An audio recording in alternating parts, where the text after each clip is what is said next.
Two teams certainly riding a wave of momentum heading into this Week 11 matchup. A lot of eyes on this one. Who would have thought that these two teams would be sitting in the middle of the pack of the SEC right now? Matter of fact, Vanderbilt at 3-2.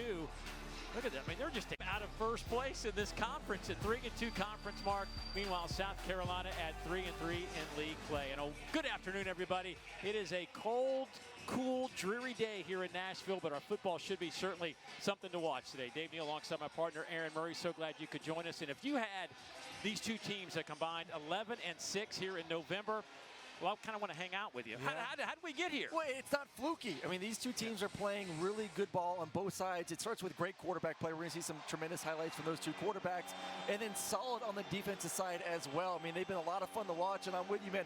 These two teams right now believe they can play with anyone in the SEC. Well, for South Carolina, coming off a huge win last weekend at home, really led by their quarterback, Lenora Sellers. What a job he did against that Aggie defense. Well, it is a top-notch Aggie defense, and his size and strength inside the pocket, big frame, is becoming more and more accurate as a passer, but this is where he takes his game to another level. In the pocket, that Aggie defense, thought they had him 6-7 times. He's able to escape, get yards, find receivers down the field.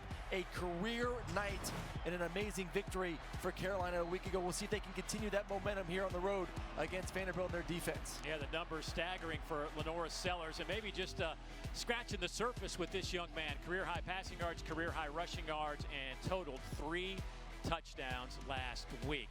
Now, meanwhile, you start thinking about this Vanderbilt football team, and obviously they were a team that picked again at the bottom of this conference. And Clark Lee has stayed the course. He keeps preaching the message, we're going to get there, we're going to get there.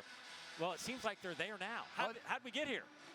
Consistent play, great quarterback play, a quarterback that the team can rally around first off and believe, and also the mantra this offseason of, guys, we're only a few possessions away each and every one of these football games. We just have to find a way to be better in the third and fourth quarter, and that's what they've done this season. Yeah, it's certainly been a remarkable run for this Vanderbilt football team. They've captured the attention of the nation. Again, they were picked to finish 16th in a 16-team league last year. 0-8 in conference play. Not the story this year. And of course, how about the jubilation and excitement around the West End after the win over Alabama? That goalpost ended up in the Cumberland River.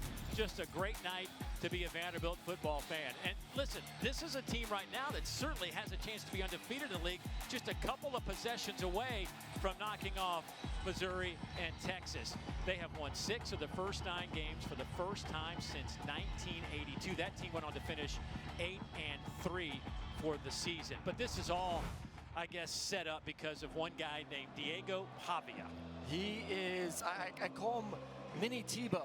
You know, we all remember from Tim Tebow, he's a great player on the field, but what he did to motivate his team both on and off the field, yeah, it's part of the job of a quarterback. You have to be able to do that. Can you squeeze the juice out of every single one in the building?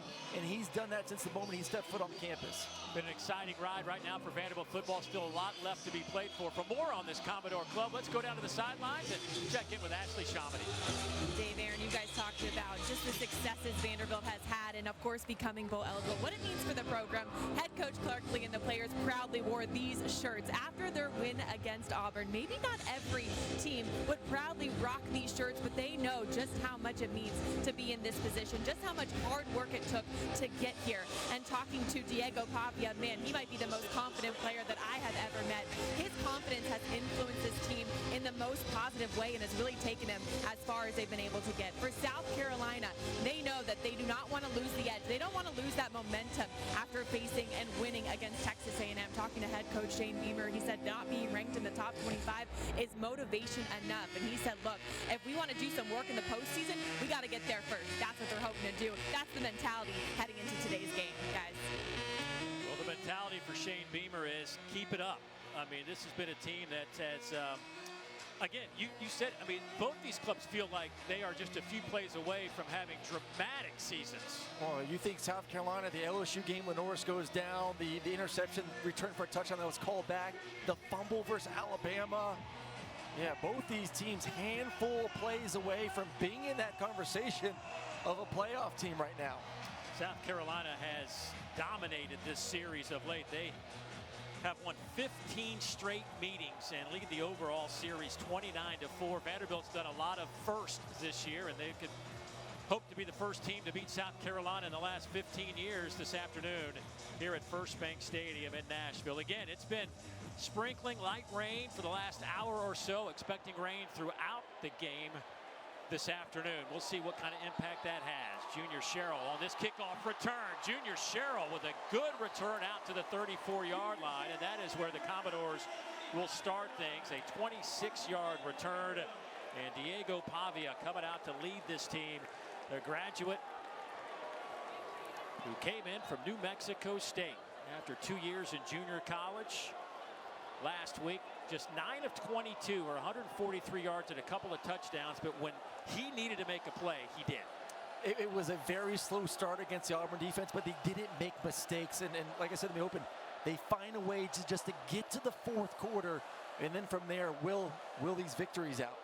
For the season, Bobby is completing 62% of his passes. They'll line up in that pistol formation on first down and 10. They will hand it off to Cedric Alexander with a good run out to the 40. He'll pick up 6 on that, brought down by Nick Emanwari, their preseason All-American safety. Well, for Vanderbilt, they're going to have to find a way to slow down this front four for South Carolina. And right there, utilizing their tight end, Cameron Johnson, on the crossblock, one-on-one with the defensive end, allowing the offensive line to work their way to the second level.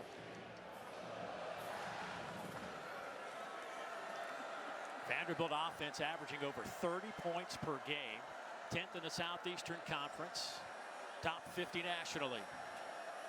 South Carolina's defense giving up just 18 points a game. Pavia keeps it here, and he'll have the first down over the 45 to the 47-yard line. And Nick Emanwari again with the tackle. He leads the team in that department, now with 54 on the season. Oh, he is the force on this defense. And the great thing about this defense is when you have a talented defense line like South Carolina has, you allow the second level, the linebackers to fly around, the secondary guys to get involved as well, because offense lines struggle to work their double teams up. Pavia comes into this game, obviously healthy enough to play, but he has been beat up quite a bit here the last few weeks. Handed off, broken tackle by Alexander, and he'll get it near midfield. DJ Sanders, the redshirt junior defensive tackle, on the spot for the Gamecocks. You've been around long enough, played enough football. When you weren't 100%, how do you get your mind right? Snap the first snap. Yeah. I think the adrenaline gets going, especially the way in which Diego plays, very physical, very passionate.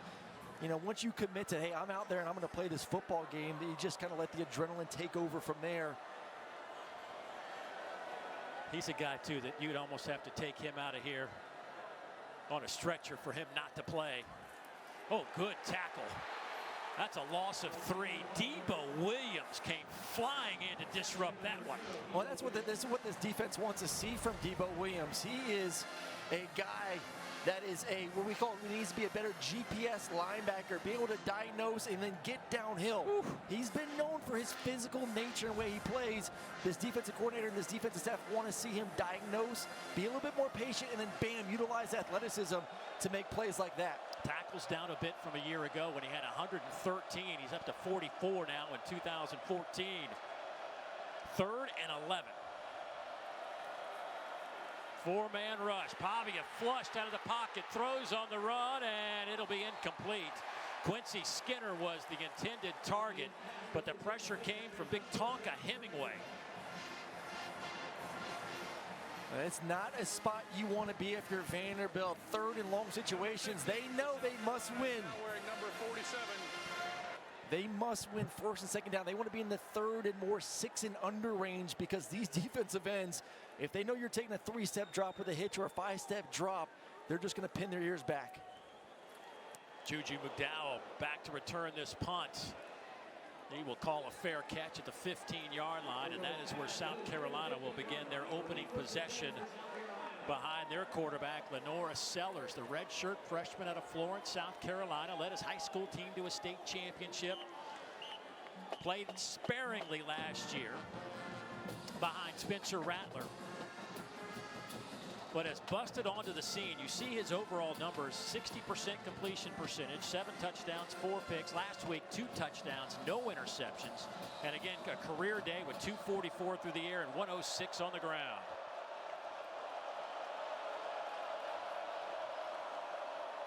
Quick hitter to the outside. Larvadan. He'll have it out to the 25-yard line. That'll be real close to the first down. They're actually going to give him the first down, so move the chains. Dave, the one thing that you love to see from a young quarterback is just the maturity and the confidence and how that's helped his fundamentals. Calm in the pocket, good footwork, and that's a nice accurate throw to the sideline to get things going for this offense. Getting the receivers involved after last week's game. When I don't know if I've ever heard this. The receivers only had 3 catches last week. Here's Rocket Sanders. He'll lose 2, maybe 3 on the play. Sidnor, the first one there, and then Brian Longwell, that linebacker, came in to clean it up. Well, Sidnor, you want to be able to get Rocket to go east and west. For those who watch the A&M game, there's a reason why he's called Rocket. He gets going downhill, north and south. He has the speed inside. Can you push him to the sidelines like the previous play?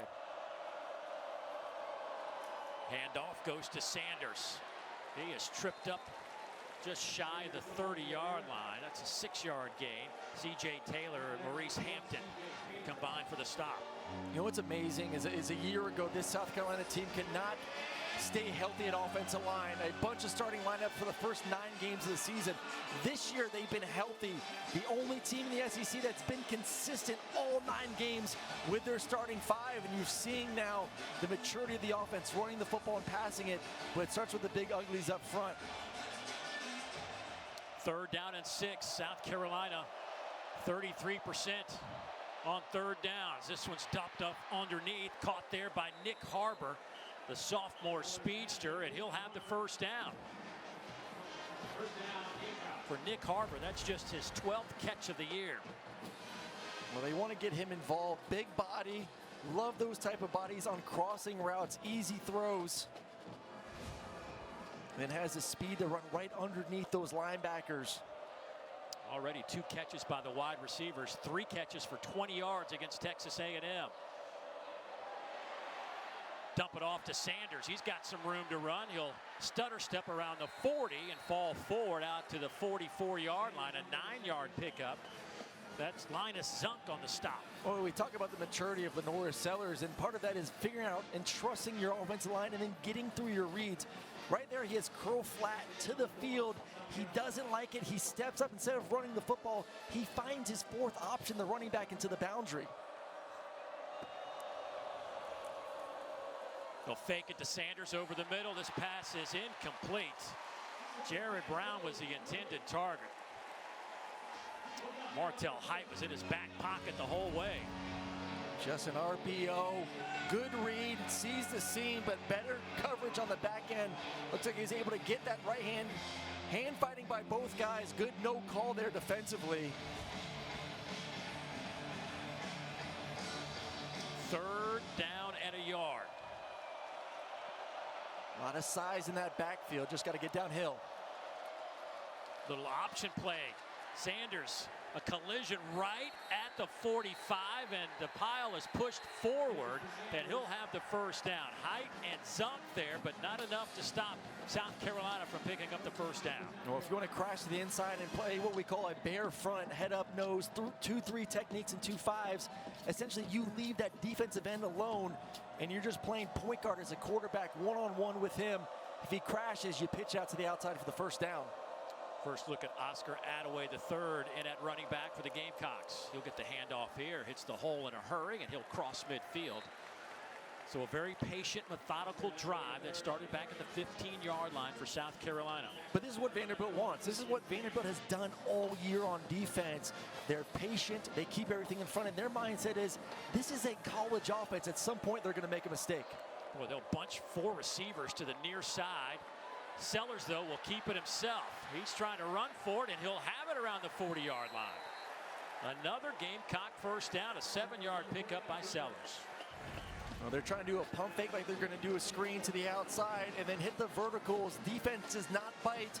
They're only rushing 3, so the Norse has opportunities to go 1, 2, 3. I don't like it. Everyone's dropping. And then use the speed to get the first down.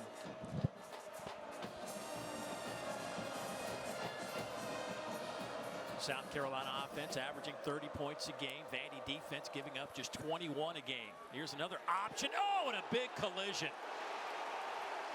They pitch it to Jared Brown, and he is walloped by by Taylor on the back end.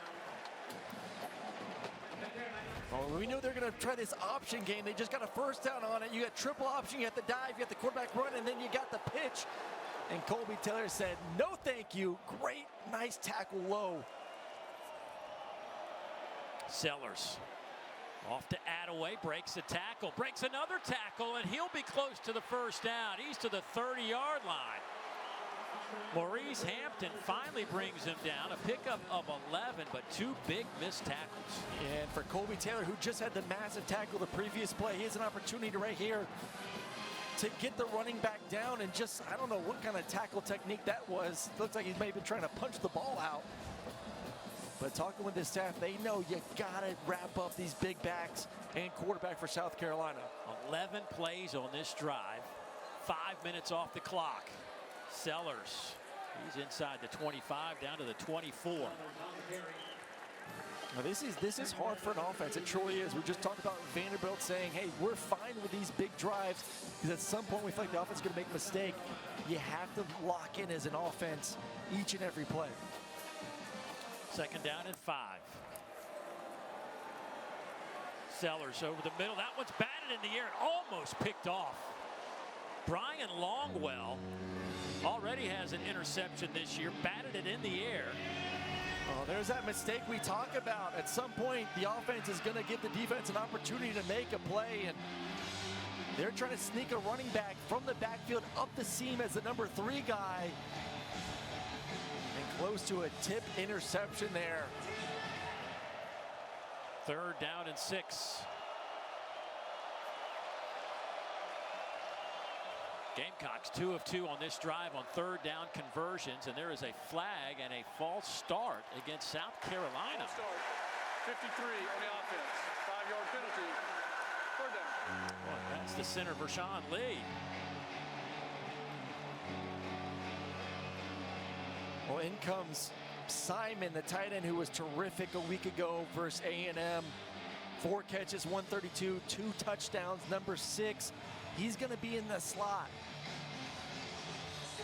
Obviously, probably was a 4-down territory on third down and 6, but on 3rd and 11, are you still thinking maybe 4 downs from this spot? No, I think if you get some good yards, they got a good kicker. They can make the field goal if they get some positive yards here.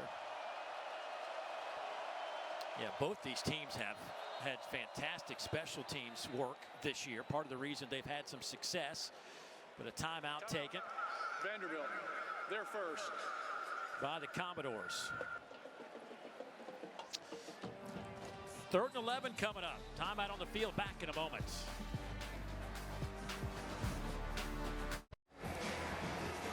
A 13-play drive, 60 yards, 5:48 off the clock on the Gamecocks' opening possession, and they were just looking at a 3rd and 6. False start makes it 3rd and 11. What are you thinking here from an offensive standpoint? Well, you laid out the stats. The receivers this year have been very inconsistent, but who has been pretty darn good is Joshua Simon, the tight end, number 6. He's going to be your number 3 receiver to the field. See if you can get him matched up against a safety. Well, they've also split Rocket Sanders. Yeah, I think they're going to motion him back. They're just getting a zone man read now. See, motion him back. Zone coverage. No one traveling with him. 4-man rush. Sellers moving out of the pocket. He's got nowhere to go, and he will be tiptoeing down the sidelines. They'll spot him out of bounds around the 24. Fontenette over there pushes him out of bounds, but it'll be 4th down and about 5, and here comes that kicking unit. Well, they're trying to get the tight end over the middle of the field, just not there. Doesn't feel comfortable trying to put it on his left shoulder. And this is classic Vandy. We were just talking about in the break, Dave, of We talked about it before the commercial break as well. Bend, but don't break. Give up yards. Don't give up explosive plays and force teams to kick field goals. This will be a 42-yard field goal for Alex Herrera, who has made 5 straight on the year, 13 of 17. Good clean snap. Kick is on the way, and it is no good. So a win for the Vanderbilt defense. Bend, don't break. Give up yards, don't give up points. This is how Vanderbilt gets to the fourth quarter. This is classic Vandy, and a great start for this defense as they give up yards, but they don't give up points. Still, nothing here midway through the first.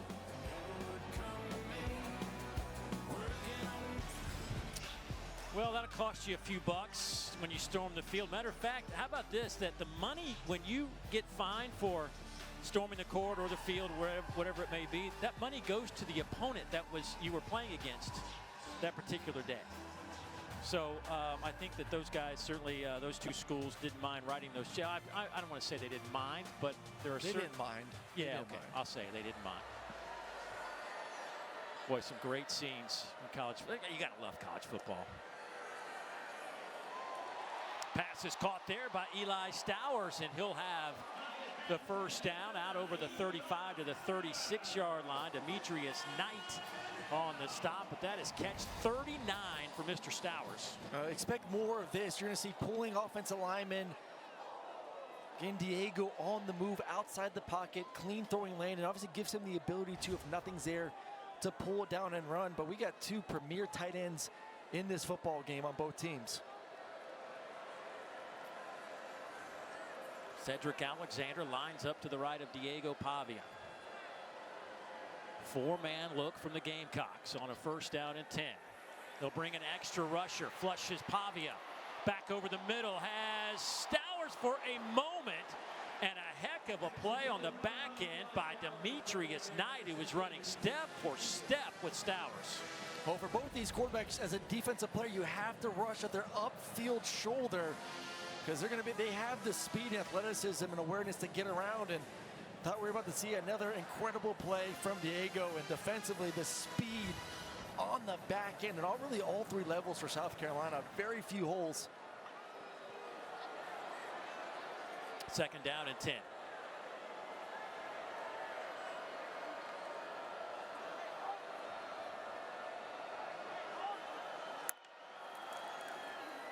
Alexander with a little stutter step, and he'll pick up a couple of yards.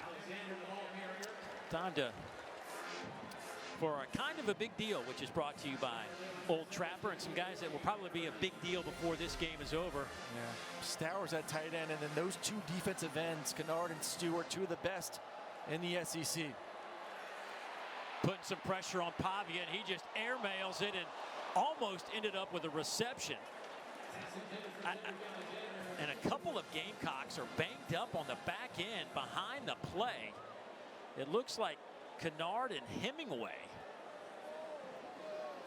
Kyle Kennard pops up, the transfer from Georgia Tech.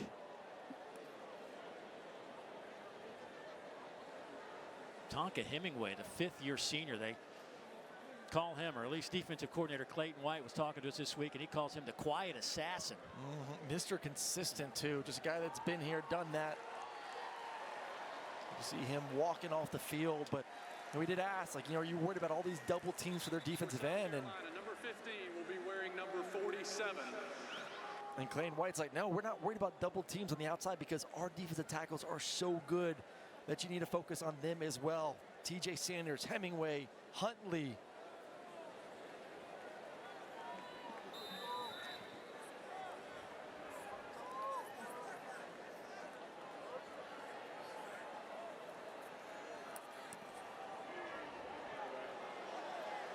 Murko's punt is a good one. Hits at the 15. Can Vanderbilt save it? No, it rolls into the end zone. They're going to say it was stopped. Now a discussion. Bryce Cowan got down there to down the ball, and where are they going to spot it after the discussion? They're going to say it was down on the 2-yard line. So a 60-yard punt.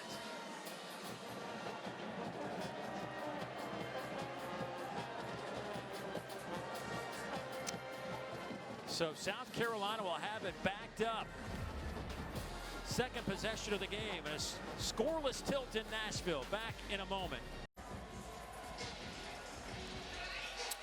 Well, our crew is, officiating crew is going to take another look at this. The ruling on the field is they're going to spot it at the 2, which is where the initial contact with the football came from. But you need to have clear possession of the football after it has been touched. And I don't think there was ever clear possession of the football, just on the looks that we have. No, not until he was in the end zone did he have full possession of the football. Really should have just been able to bat it backwards towards the field instead of trying to possess it. Had that quick fumble, then like right there on the goal line. Looks like he's able to get full possession of the football. You know, I'm gonna play both sides here. Is that at some point he does contain possession, but where exactly has the ball? Well, we'll find out right here. After further review, the kicking team member did not have possession prior to the ball crossing the goal line. Therefore, it is a touchback. Ball will be placed on the 20-yard line.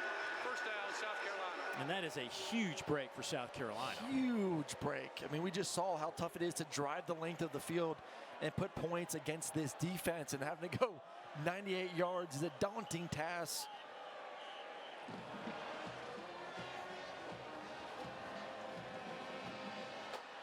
So Lenora Sellers back on the field, their first drive. Chewed up 67 yards. Almost 6 minutes off the clock, but they missed a 42-yard field goal attempt. And there is a flag that will come down and a false start against South Carolina. False start, 76 on the offense. 5-yard penalty. Still first down. That's number 2 in this football game. One full start in the first drive, the back-to-back to 3rd and long, and then that one there. You see Vanderbilt, they're going to do this throughout the ball game. They'll stem to that bare front, forcing South Carolina to get the full start penalty.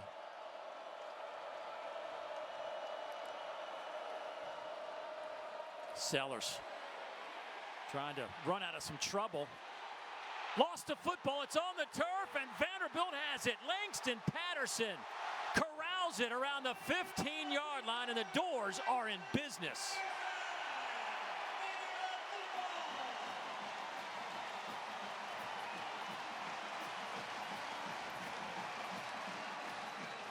Well, this has been the big problem for the Lenora Sellers this season, not protecting the ball when he does decide to run. Not having 2 hands on it, getting outside the pocket. Have to have the awareness that there's defenders behind you. You need to be able to tuck it in there a little bit better than that 2 hands on the football. It looks like Capers was able to punch that football out. That's the 10th South Carolina fumble this year. They came in, though, +5 in the turnover department. Monty Jones in the backfield, along with Cedric Alexander on this first down and 10. The ball right on the 15. It's Alexander off the right side. Jalen Kilgore comes up to make the play. Gain of a couple for the Commodores. Vanderbilt in the red zone this year has been almost perfect. They are 33 out of 34, 97% overall. The good news is 24 touchdowns in those attempts, right around 70% touchdown rate. Which that's rare. I mean, you may see a high percentage of overall scoring in the red zone, but not that many touchdowns. And it's because of their ability to run the football inside the 20.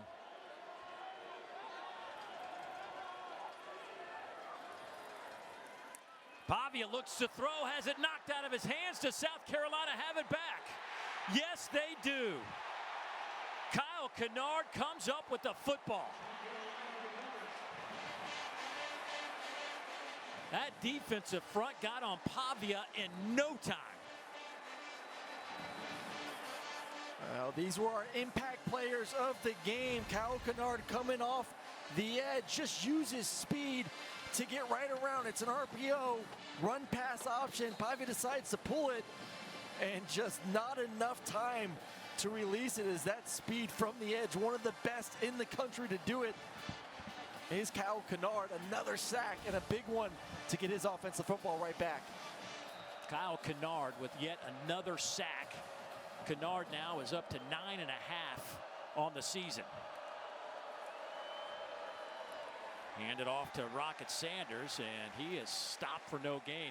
Last week, Sanders was just phenomenal. 20 carries, 144 yards, a couple of touchdowns.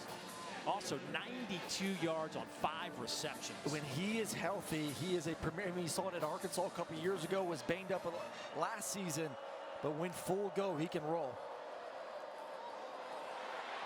Catch made there by Simon. He's out of bounds over the 30 to the 31. That's good enough for a first down. C.J. Taylor had to knock him out of bounds. Well, they talk about these receivers not making plays in the pass game last week, but what they did blocking, you saw Nick Harper right there, a key block to spring the reception to be able to get the first down.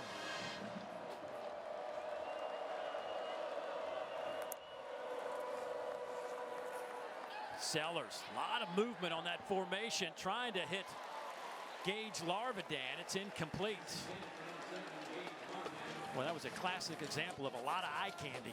A lot of eye candy. They were trying to get a high-low with Harper running a deep divide route over the top, and then a deep out to the boundary. Going to high-low the safety, but C.J. Taylor does a great job of being able to cover that out route, man on man, and really nothing there on a two-man concept offensively. Second down. Simon goes in motion. Sellers looks that way. Now he's trying to go over the middle, and that one is knocked away. He's trying to hit the freshman tight end, Michael Smith, that time, but Hampton came up to knock it free. Well, they really like Michael Smith, another athletic tight end. You want to get the ball in his hands and see what he can do. 8 catches, 91 yards this season. A big third down. We'll see if this Vanderbilt team gets into this bear front. Last week brought a lot of pressure from the nickel. Be ready for number 2 on the outside. Sanders stays into block. Sellers to the wide side of the field. There's Simon again, and he'll have a first down.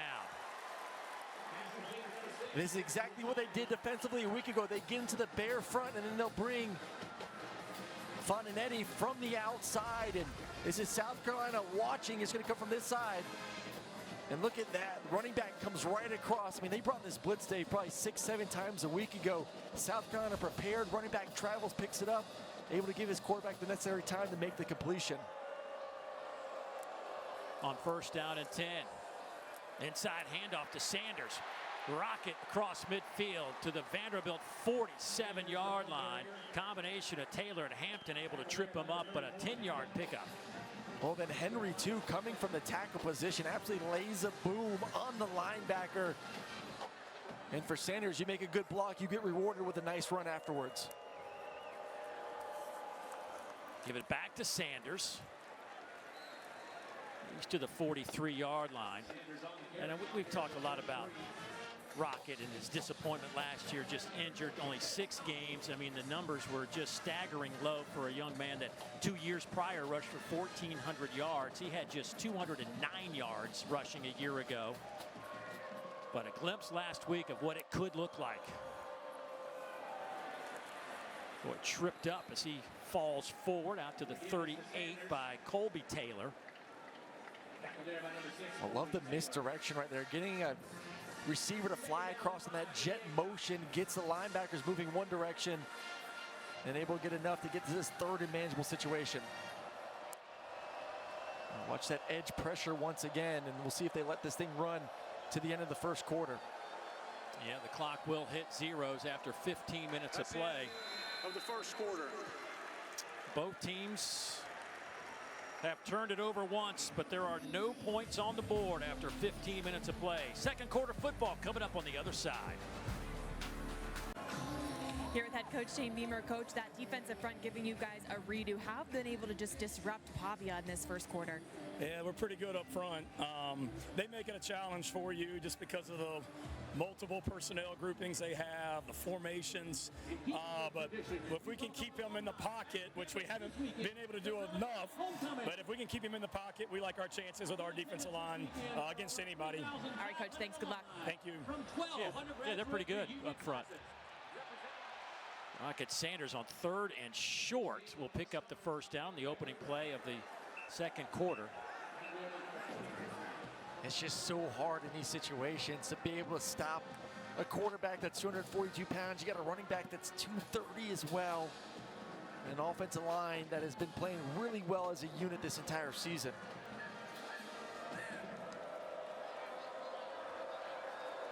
Vanderbilt defense giving up just 337 yards of offense.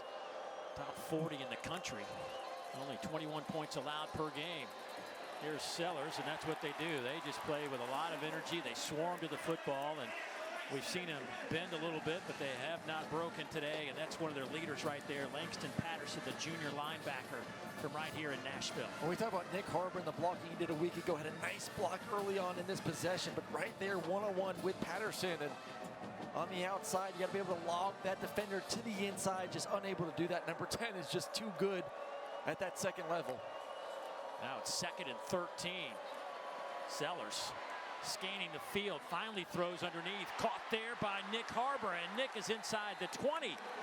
They will spot him at the 17-yard line, a 23-yard pickup, and they're in the red zone.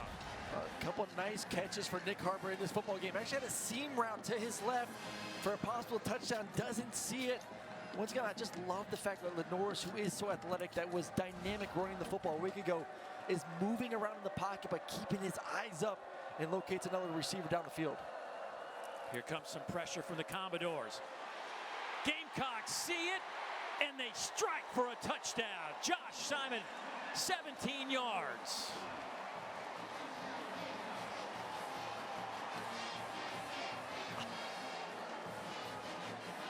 What an absolute dime, up and down over the linebacker in the seam. Look at this, he's got to get this up and over Patterson just in time before the safety comes across the field. Beautifully thrown football, and Simon right now, 3 touchdowns in the last 2 games. 4 for 132 against Texas A&M last week, and a couple of touchdowns, and strikes again, and Sellers threw a laser to Simon, the 6th-year senior, transferred from Western Kentucky.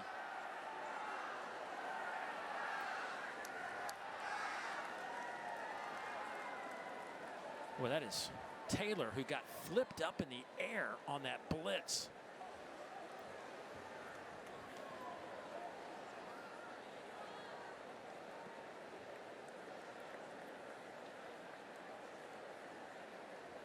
CJ, another veteran, a senior. Played a bunch of football for the Commodores over the last few years. Let's hope he's all right.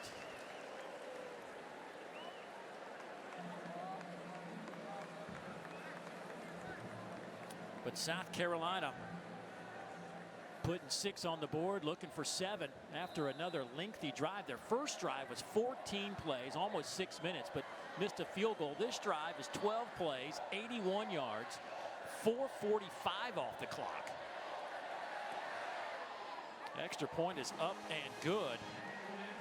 South Carolina has run 27 plays. Vanderbilt has run 11. And Lenoris Sellers feeling it in the pocket. The confidence continues from number 16, finding his favorite target, Simon, in the end zone.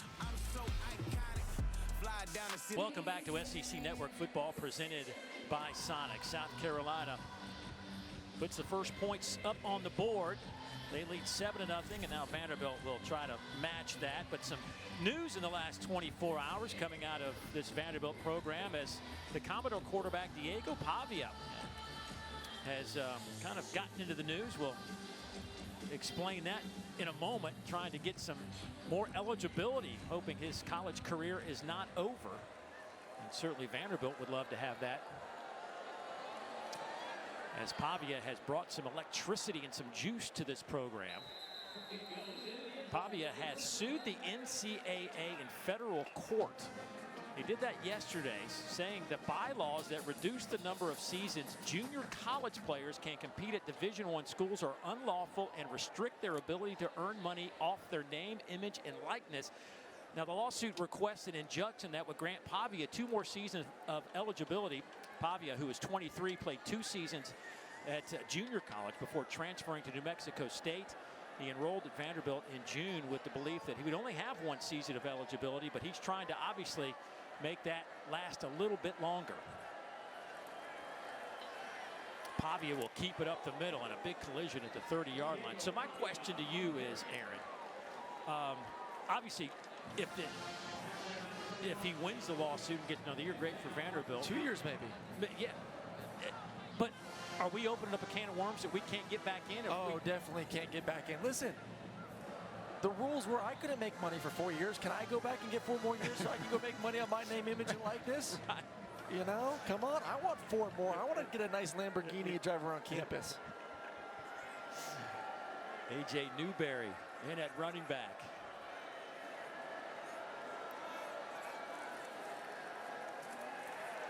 Boy, nothing doing there. That defensive front stands tall. T.J. Sanders led the charge, loss of 1.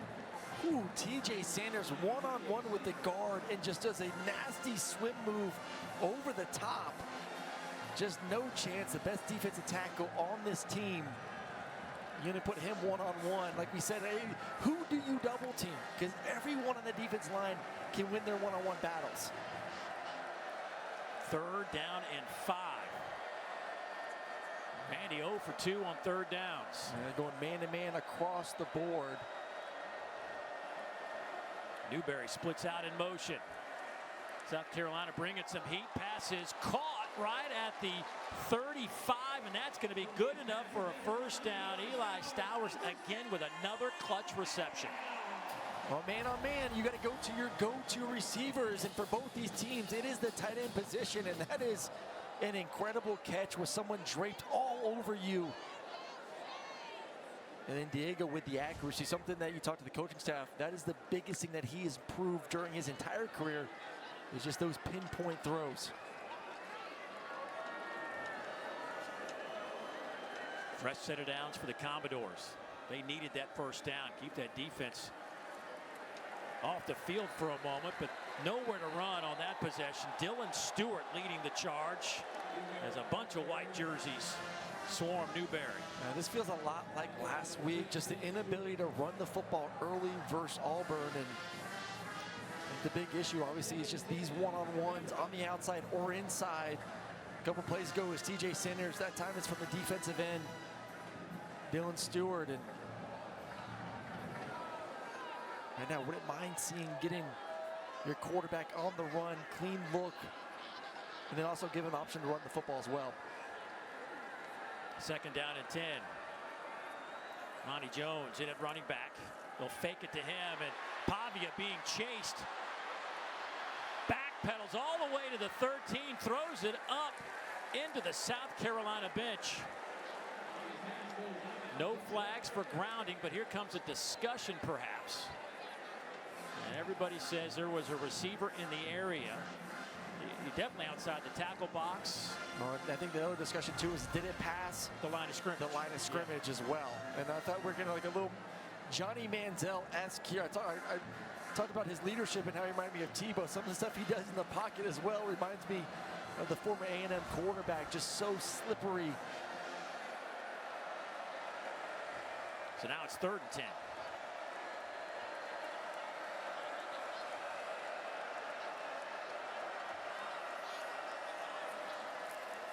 Inside pitch to Stowers.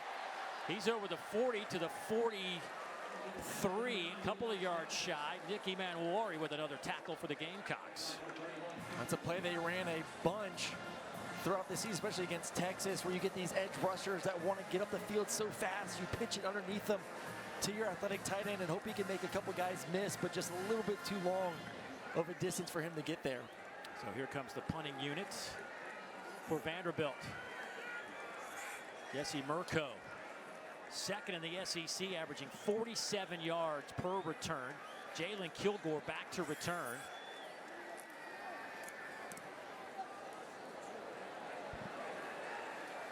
Fair catch called for inside the 10-yard line, so the Gamecocks will have it at the 8.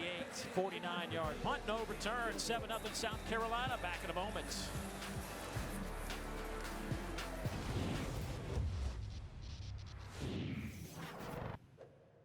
my wife, Emily, I know you're in the back. Come on up here, Em. All right, she's got a birthday coming up this week. All right, so it's a great birthday for her, great birthday present.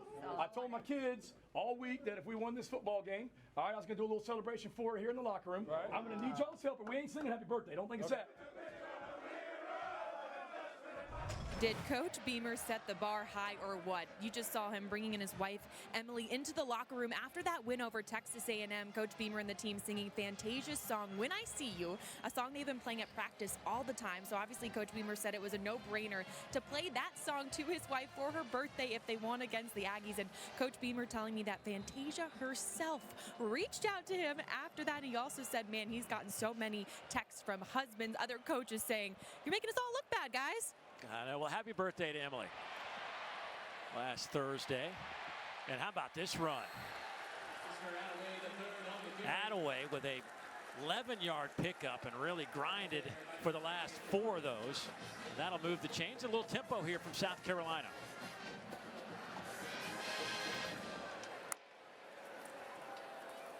Attaway again. Nice open field tackle. Keeps him from breaking it. DeRicky Wright able to come up and make that play. The graduate out of Gadsden, Alabama. Well, I really like the play of Vershawn Lee right now. He had the big block on the previous possession to give the quarterback enough time to hit the seam route right there, working up to the second level to spring a nice first down run.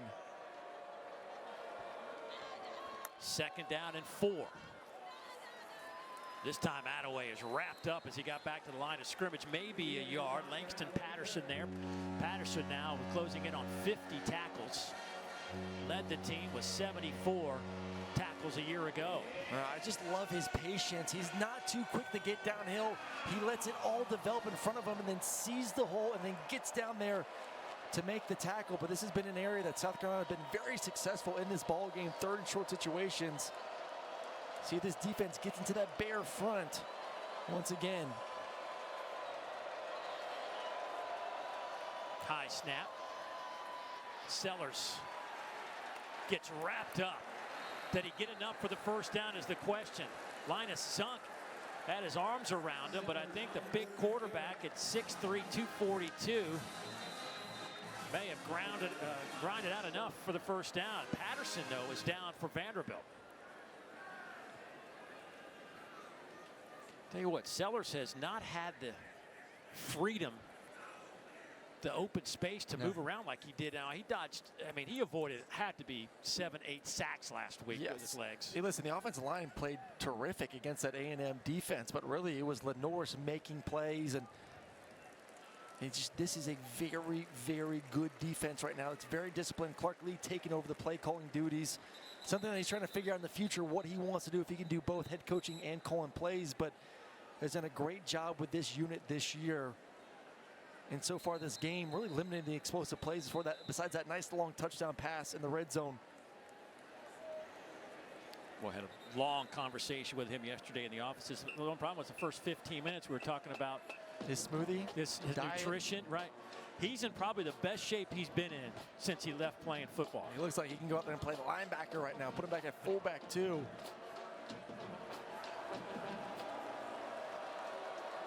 Sanders in at running back. Now Sellers with some room to run, and he'll slide down around the 35. He'll actually spot him at the 34. So a 3.5-yard pickup for Lenoris Sellers. Well, that's what he does right there. They're going to try to take a shot down the field. Nothing's there. Linebackers dropping. And this is something the coaching staff told him after the bye week. It was like, listen, just be an athlete. Don't feel like you have to be a pocket quarterback. I know you want to be, but when things aren't there, your legs are some of the most dangerous legs in this conference. Trying to hit Jacobs. Makes the catch, and he'll have it at the 40-yard line, just short of the line to gain. It's a gain of 6.5. No, they still need to find some playmakers, Dave. That's the next evolution of this offense. You feel like the offensive line's been pretty darn good as a unit. Quarterback's progressing, run game's great, tight end's really good. Can these receivers on the outside just make plays like that? And Sanders will have the first down. Fontenette able to bring him down, but not before the fresh set of downs for South Carolina. Well, you're starting to see this defense, Dave, wear down a little bit right now between the tempo, being on the field the majority of this first half, and obviously a lot of just punishing run plays downhill from this offense.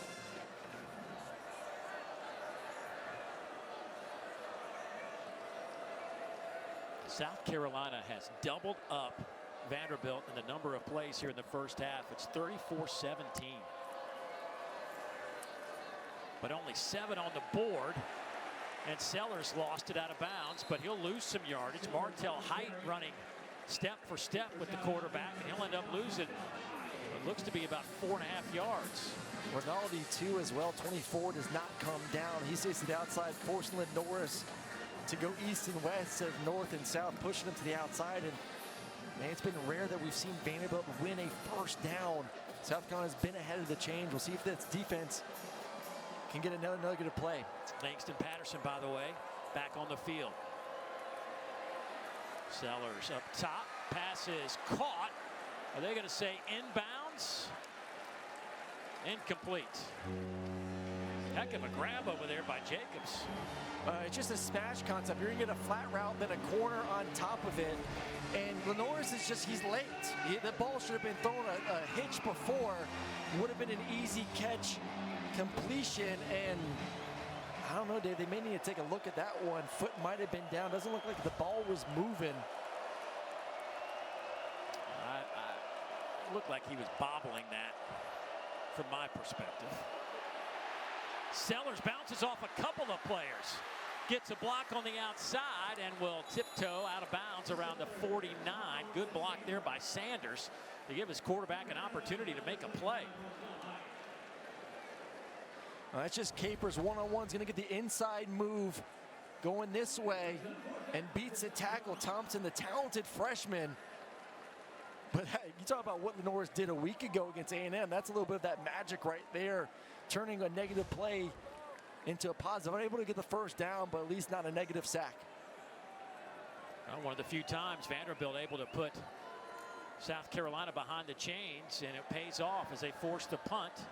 Height will make the fair catch around the 12-yard line, and that's where the Commodores will take possession. 4:39 to go before halftime. 7-0 South Carolina. Let's check out the good hands plays brought to you by Allstate. These defensive lines have been terrific to get things going. Couple sacks. First one from Vanderbilt. Capers knocking it out. And then Langston Patterson scooping it from there. Then bam! The next possession. Kennard off the edge uses the speed to strip it out of Diego's hands, giving it right back to the Gamecocks. Both these teams are, well, Vanderbilt's +6, South Carolina's +5 in the turnover department. That is first or third in the conference and fifth in the conference respectively. Both these teams doing a nice job in terms of winning that battle every week. Inside handoff goes to Alexander, and he gets a couple of yards before he's pushed back. Jatius Gear, redshirt junior, transferred in from Syracuse. First one there for South Carolina. I really haven't seen any shots from this offense. They've been trying to run the football, trying to get these safeties to creep in, but that's the beauty of having a front four and front six as talented as South Carolina. You can play two high safeties and give some protection on the back end. Approaching 4 minutes to go here in the first half.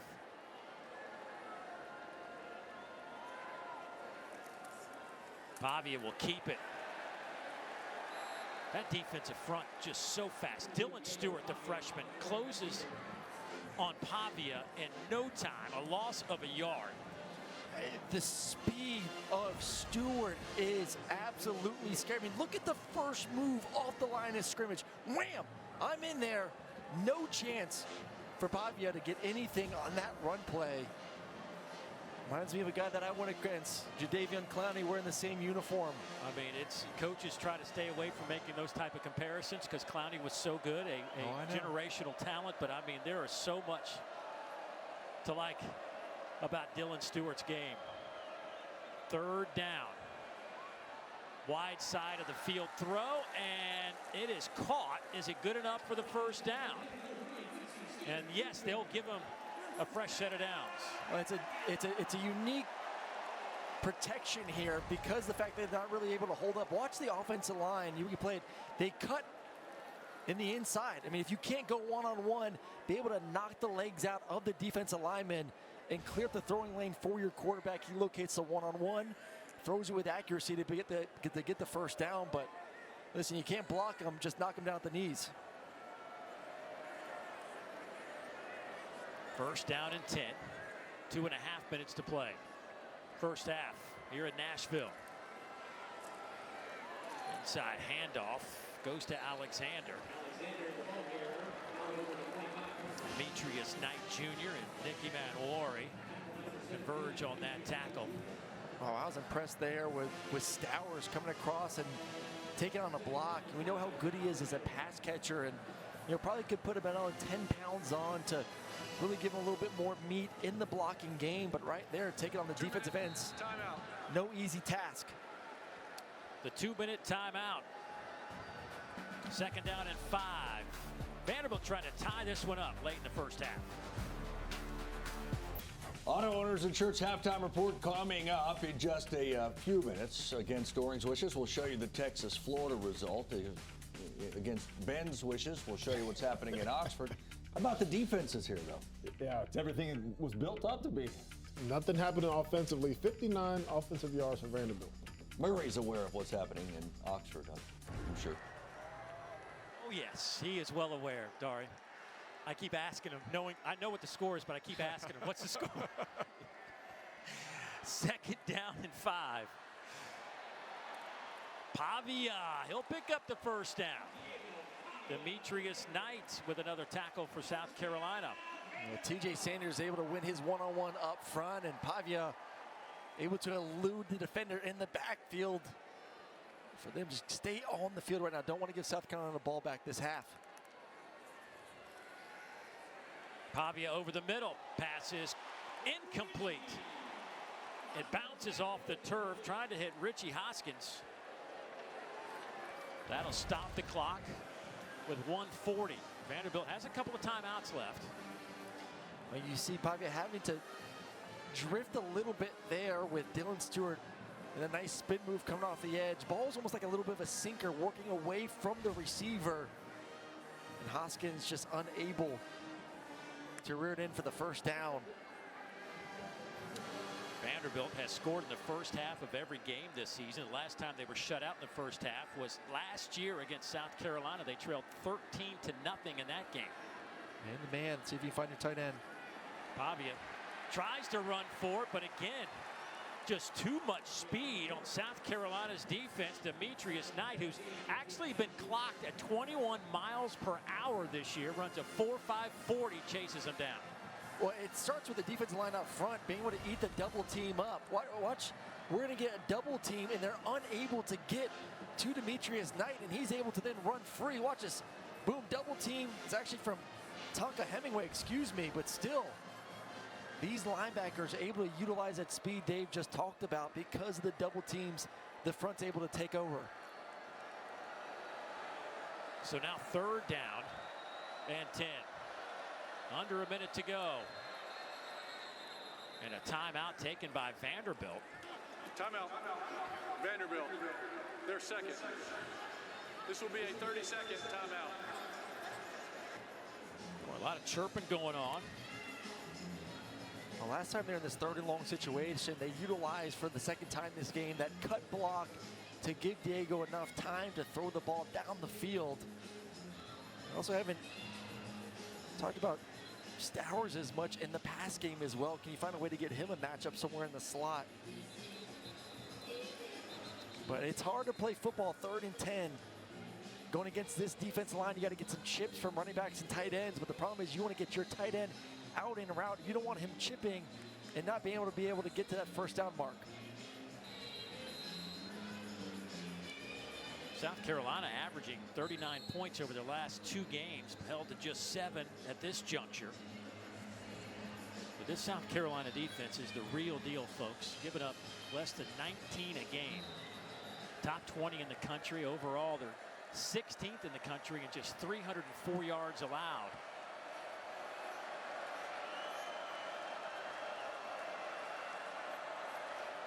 after the timeout. Pavia looking at a 3rd down and 10.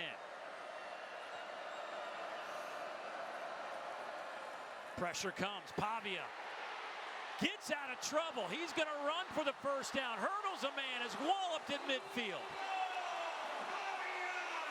That is Diego Pavia in a nutshell. And then gets up and gives a little, come on, let's go, baby. Love number 2 when he makes plays like that. 3-man rush. Pavia underneath. Pass is caught. Only a few yards on the game. Loic Fungi makes the reception. And Vanderbilt will have to use their final timeout. But what a play from Pavia.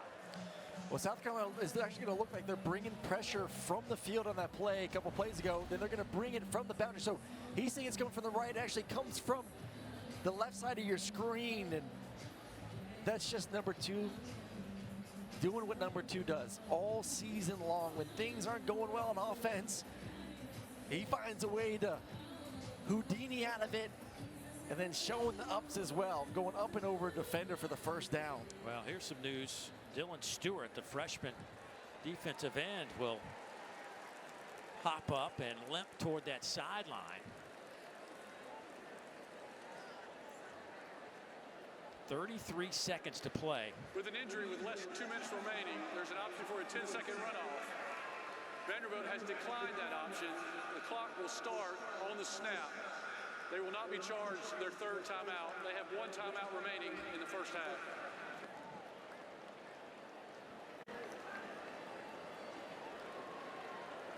I feel like any sort of points right here with how bad things have gone offensively would be much appreciated heading into halftime for this offense. 9 plays, just 39 yards on those 9 plays, but they've taken over 4 minutes off the clock. A.J. Newberry splits out. Empty set here for Pavia.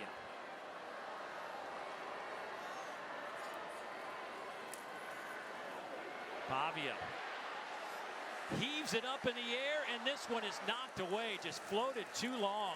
That allowed Jalen Kilgore to come over there and knock it away from A.J. Newberry. Well, A.J. had a little one-on-one go ball a week ago versus Auburn for a touchdown, so has the ability to push the ball down the field. Had a step on the defender, just Diego's unable to put enough juice on it to get it out there to his running back. And then Kilgore knocking it down.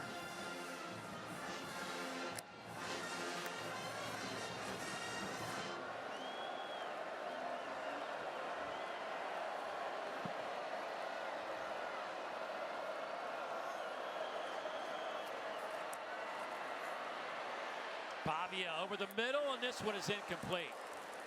Sailed it over the head of Hoskins.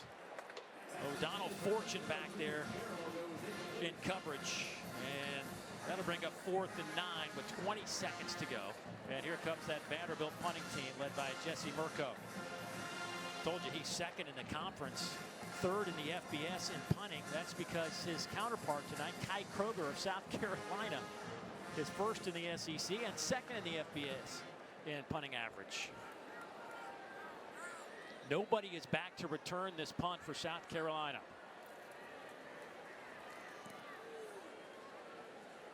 Murko just hammers it.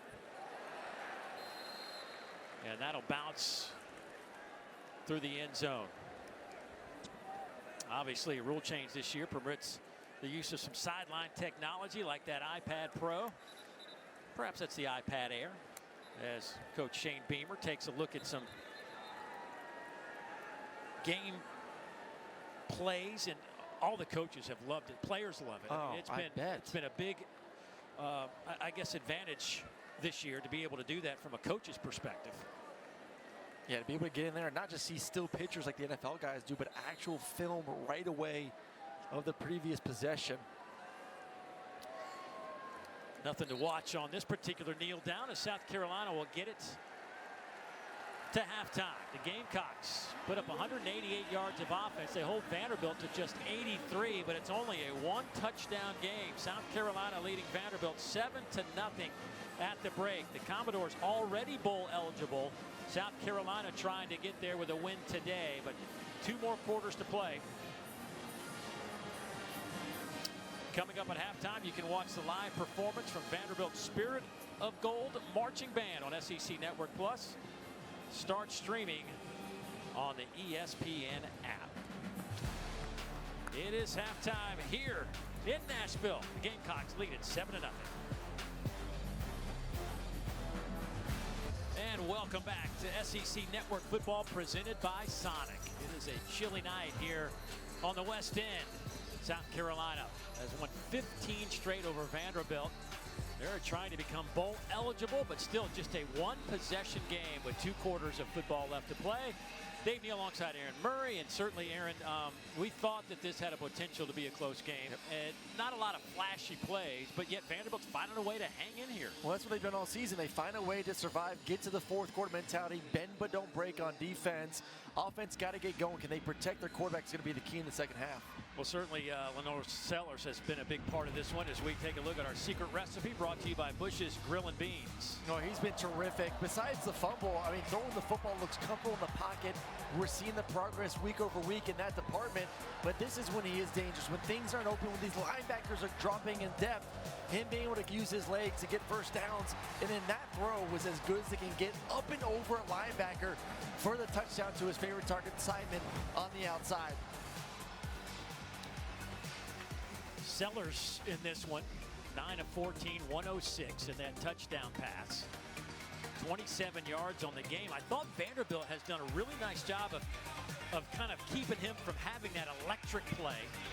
And on the flip side, South Carolina hasn't allowed Diego Pavia to have but really one moment in this game, and that was around midfield when he picked up a big first down on a 16-yard run.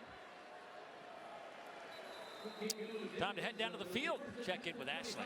Guys, I talked to both head coaches, and both of them said this is kind of what we thought the first half was going to look like. A little bit sloppy, a little bit ugly. But Coach Clark Lee said, look, we have to create an identity offensively. We got to create some space. He says we're getting some yards, but it's not as much as we need to do. He said, look, I want to be within striking distance, but have that identity and will to play. And Coach Beamer said, look, we really have to statistically look like we're up more than we actually are with the amount of plays that we've had. So he'd like to see us actually capitalize and finish some of these drives. Almost 17 minutes of possession for South Carolina, 13 minutes for Vanderbilt. Gamecocks have the first possession. Rocket Sanders in at running back. He will slip out of the backfield. Flag comes in. Sellers throws downfield. Pass is caught. That goes to Simon, the tight end, but that is right in the area of holding. Let's see what this is all about. And it's going to be Henry. Holding, number 75 on the offense. 10-yard penalty from the previous spot. Replay. Well, Miles Capers, number 29 on the outside, has had a great game so far coming off the edge. Had the forced fumble in the first half. He's just one-on-one with Henry. Gets to the outside, and then you see the hold there. It is something, too, when you have a quarterback that is as mobile. We saw it a week ago versus A&M. We've seen it all season long. You know, when you lose a matchup as an offensive lineman, you just got to trust that number 16 is going to bail you out. So now it's 1st and 20. Sellers nowhere to go, and the pocket collapses. Dodges one defender, has some room, but will throw wide open at midfield. It's caught. A huge play for the Gamecocks. Jared Brown inside the 35 down to the 34-yard line. A 51-yard pickup. Oh, we talk about Diego in the first half making Diego plays. This is Lenore Sellers making Lenore Sellers plays. I mean, you think he's dead to rights right there in the backfield. And he finds a way at 240 pounds to shrug off a defensive lineman and then locates his receiver down the field for a monster play. Corday Sidnor had a chance at Sellers. Could not bring him down. Here's Sanders. He's met at the line of scrimmage.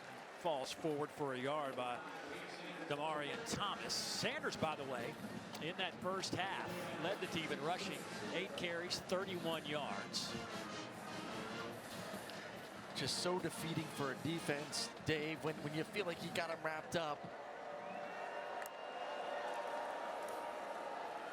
Oh, nice little dead leg. There goes Rocket Sanders. Touchdown. South Carolina, 33 yards.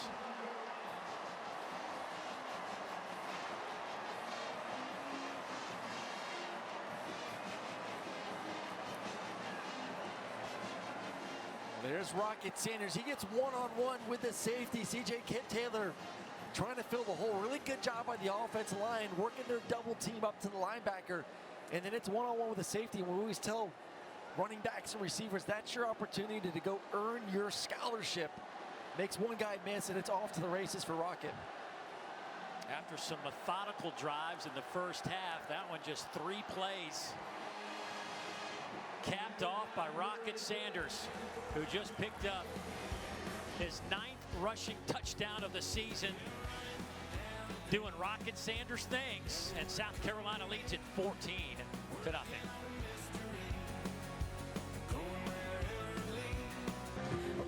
Welcome back to First Bank Stadium. Rocket Sanders giving South Carolina the 14-0 lead. I talked to Rocket this week. After his performance against the Aggies, I asked him, has it just been getting healthy, feeling like you're hitting your stride? He said that bye week before Texas A&M, he didn't treat it as time off. He watched a ton of film, always had his iPad with him, did so much cardio during that time. He said the Stairmaster absolutely crushed him, but it obviously paid off. And he said, look, the most important thing going into this game was just about being complacent and not letting that happen. Said a win can humble you as much as a loss, and that is the attitude he has brought into today, and hopefully for the rest of the season, guys. You know, we spent some time with him, but also Ashley earlier this season talking to him, and man, just a really different attitude than he had a year ago. Yep. Just such a struggle, but you could see that just he hit the reset button. And he's in incredible shape too. Lost about 10 or 15 pounds and just looks great, feels great. That helps you battle back from some of those injuries to come out there and play the way he's played the past 2 weeks.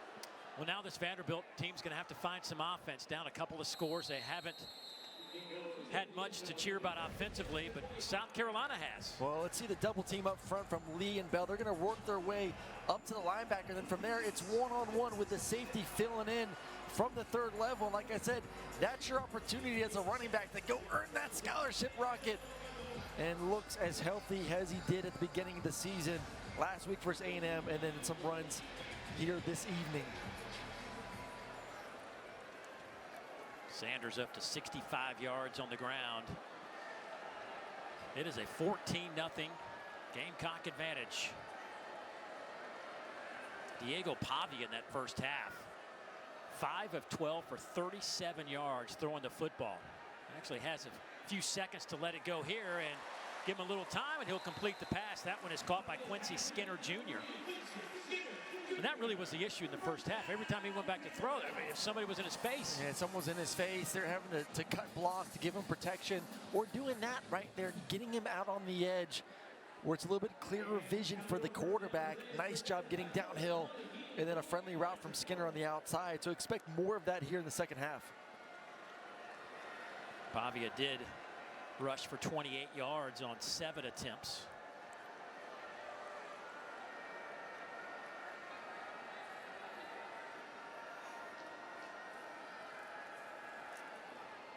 Coming to the wide side, the pass is caught there by Junior Sherrill. Had Collier right in his face the whole time. 9-yard pickup.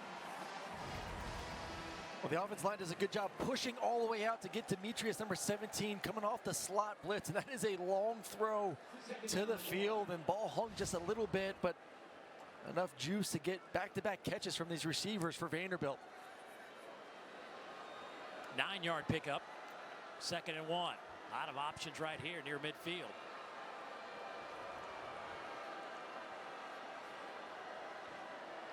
It's like possible man-to-man coverage here.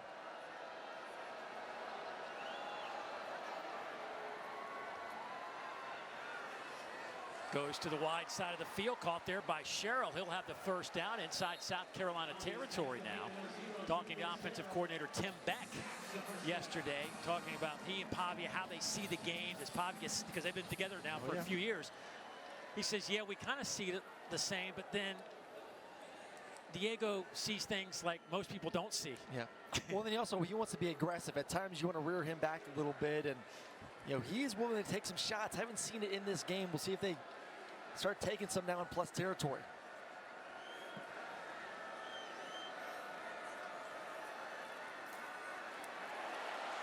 Pavia keeps it. Pavia inside the 35. He's walloped by a couple of defenders. Eman Wari, the first one there. Well, nice block, and just to get enough, once again, Demetrius bring in the blitz, number 17 from the linebacking spot. He vacates the area, and no one is there for Diego on the design quarterback draw.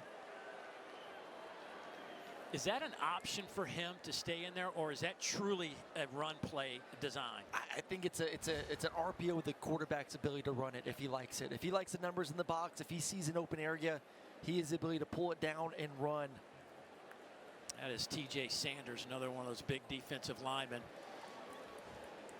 TJ, the redshirt junior, 6'4", 290 pounds. Both these teams, by the way, are probably as healthy as any two teams in the conference at this point in the season. So we sit here in November. Not a whole lot of people on their injured list that they were. Yeah, not looking like Ole Miss's injury report, that's for sure. Was there anybody healthy at Ole Miss? I mean, healthy enough to be beating Georgia right now, so yeah. But the injury list was long. Substantial. Yes. Put it that way, substantial. Not many names for these two coaches. So first down and 10. Newberry's the running back to the left of Pavia. And they'll run it with AJ right into the middle of that defense. Grinds out about 5. Nice drive by the Commodores. Well, you start to see when you start getting some first downs, moving the football, forcing the defense to actually play for more than just a few plays. The run game can get going. The defense line starts to wear down a little bit. These are moments, too, where you can play action pass, get your quarterback on the run, see if you can get on top of these safeties that are starting to creep down.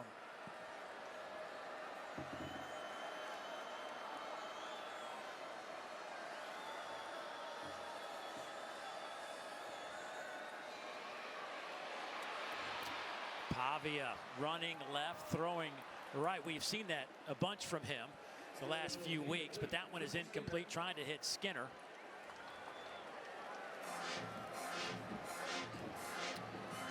South Carolina's defense has really, really been good in the second half. 6.8 points allowed per game. I brought that up in our meetings with the defensive coordinator, Clayton White. He says, why you got to say that? Now you just jinxed us. So it could be on me, one way or the other. But it has been really, really good in the second half for the doctor of defense, Clayton White. Look at this right now, showing a lot of pressure. See if they drop out. Pavia near side pass is caught there by Sherrill. He's to the 20, inside the 20, down to the 19. Gain of 8 and another Commodore first down. Well, you're talking about those linebackers dropping out in the coverage. Ziega wants to throw the slant route to the far outside receiver to the right. Linebacker drops right underneath him. Watch him. He wants to throw it right now. He's about to rip it. That is talent right there to be able to hold on to that football, pull it back in, keep his eyes up, and then work his way across the field for the completion. Alexander in at running back on a first down and 10. Commodores inside the red zone. Missed for just the second time inside the red zone this season earlier tonight. Pavia trying to go for the touchdown, and it is incomplete. Knocked away at the last moment. Junior Sherrill was there, but Judge Collier back there in his hip pocket. Well, he had him. No, he had him. This ball is underthrown. This is on Diego. He had his receiver. I don't know if it was a double move or he just saw his quarterback get outside the pocket, so he's doing scramble drill. But you throw that football in the back of the end zone, hit about 3 or 4 yards of separation on top of Collier, and ball just underthrown there. Missed opportunity for a touchdown. The security guard in the back of that picture thought he had him too.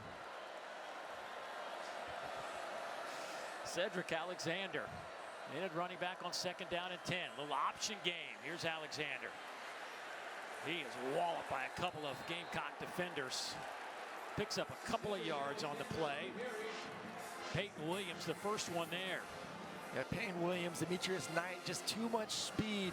The offense line's trying to pull defenders around. Well, definitely a face mask miss there from the officials. Crowd obviously sees it.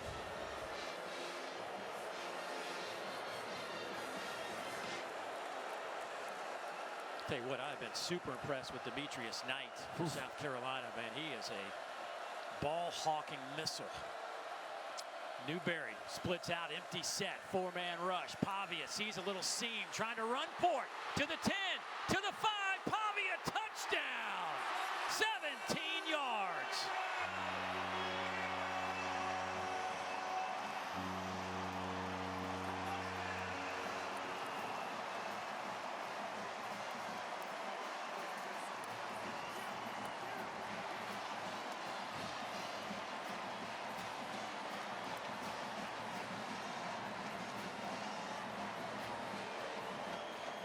When we talk about South Carolina being a second-half defense, this Vanderbilt offense is a second-half offense. Awesome drive, moving the ball down the field. And right there, linebackers, safeties dropping into the end zone. No one responsible for the quarterback, and he makes them pay. Point after, up and good. And what an answer from Vanderbilt after giving up the touchdown to Rocket Sanders, down 14. And the answer was 75-yard drive on 10 plays over 5 minutes. And the magician, Diego Pavia, does it again.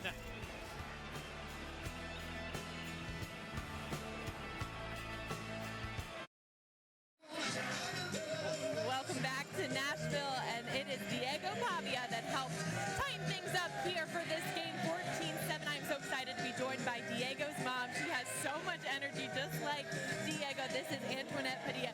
Antoinette, thank you so much for joining us. I gotta ask you, his competitive spirit, he said that is all credit to you. Is that something that you just wanted to instill in him at a really early age?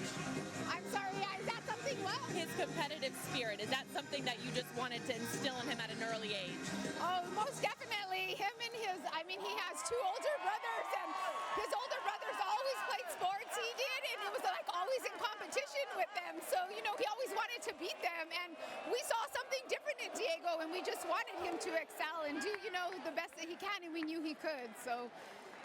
When he got the call about coming to Vandy from New Mexico State, what was your initial reaction? So we were at Nevada. We got a formal visit to Nevada, and I loved Nevada, and I thought he was going to sign with Nevada. And I said, well, Diego, maybe we should talk to Coach Kill. And he's like, okay, well, I didn't know he already kind of verbally committed to Nevada. Then Coach Kill called him, and he's like, Mom, I'm going to Vanderbilt. And I'm like, where's Vanderbilt? So he's like, no, we never got a formal visit over here. So, but I knew Coach Kill just wanted the best for Diego, and he was going to do great here. So, we support Diego no matter what. His brothers wanted him to go elsewhere as well, and I'm like, you know what? We just have to support him in his decisions.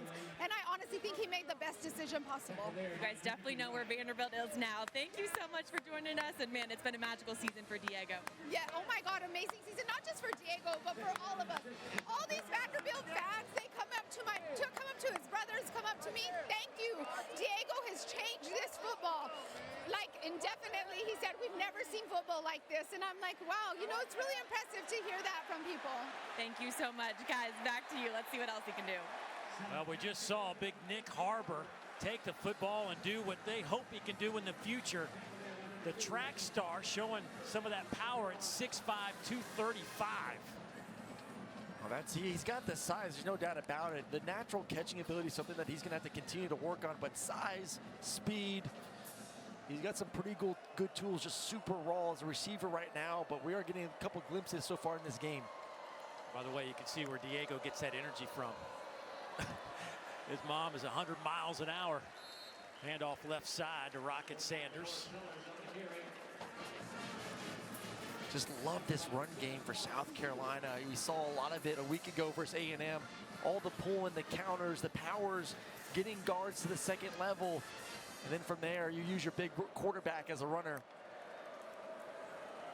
Sanders tried that dead leg again. It scored on that 33-yard touchdown run, but not this time as Sewell able to trip him up and hold on. Oh, this is a big third down for Vanderbilt. Trying to gain some confidence after the touchdown from their offense. Was able to get a little bit of a break as well. And they find a way to get off the field and get their offensive ball back down one possession. See if they bring some pressure here off the edge. Fontanetti, number 2 from the slot, has been their guy in games past. Hand it to Sanders. Trying to drive his way for the first down, and I think he has it to the 45-yard line. That will be good enough to move the chains. Well, they bring Fontanelli from the outside. They get back to that bear front, head up nose, 2-3 techniques, 2-5s, which allows Longwell, number 4, the linebacker, to roam free. But it's a one-on-one. Who wants to get the first down? Going against Rocket Sanders, and like you said, Dave, keeps those legs turning to get the first. Larvadan in motion. Stay on the ground. There's Rocket Sanders. Rocket cuts it back to the outside. To the 10. Dropped at the 6-yard line. Another big chunk of turf. 39 yards. Lee does a good job at the center. Watch the center work his way. Gets a little bit of the defensive tackle. Then gets up to the linebacker to spring Rocket. And almost another explosive touchdown run for number 5. Up over 100 yards again, 113 yards now for Rocket Sanders. And boy, to say he is back and healthy would be an understatement. Oscar Attaway will check in for Sanders. Sellers trying to get the corner, dives for the pylon. They're going to say he's out of bounds before he hit the pylon. He'll be at the 1. Maurice Hampton just got enough of him to get him out of bounds. Well, Babalade, number 51, does a good job getting around there. And woo-wee, Dave, I don't know. I tell you what, it looked like he was in bounds in the air. They're going to take a look at this. I think there is something to certainly take a closer look at. As under video review, the ruling on the field was the runner was out at the 1-yard line. Boy, he contorted his body to bend. He's so long, too. I didn't think he was going to be able to reach, but he jumped from about the 4-yard line, contorted the body, reached out. Let's see, he's slipping, takes off from about the 3.5-yard line. Nicks the pylon with the ball. It doesn't go out of bounds here. Great view from the pylon cam. Right foot in bounds, and I think that's got to be a touchdown. And it's got to be a touchdown, too. You see the South Carolina fans here making the trip to Nashville, always a popular place for the away team and away fans. Feeling like that was a touchdown from their superstar quarterback.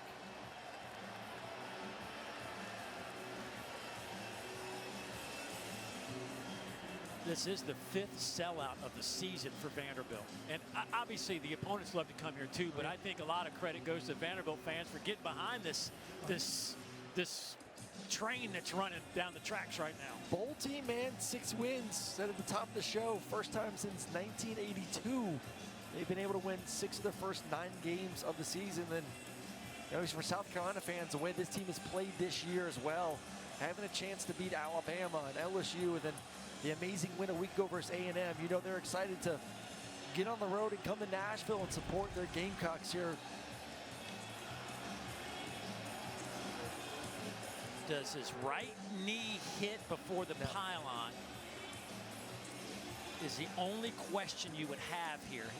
Both feet are in bounds. He lunges, and I think it's pylon. I think it's pylon. That's touchdown. Is it indisputable video evidence? And my answer to that is, I think it is. I think it is too. What a play. What a response. I mean, we saw Vanderbilt respond, go down the field, score. These 2 quarterbacks, first-year starters at their respective schools, making some plays right now. Here's David Smith.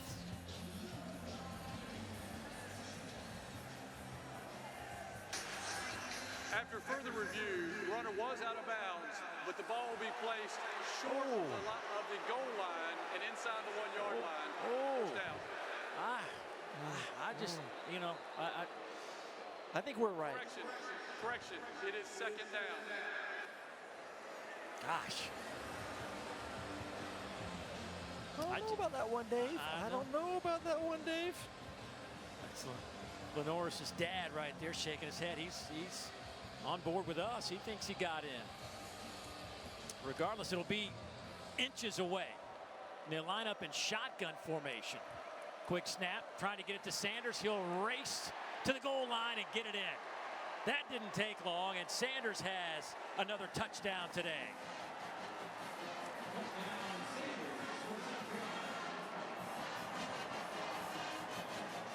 Just a heck of a 2 weeks for number 5 running the football. And you want to know how you win football games in the SEC? You run the football and you play great defense.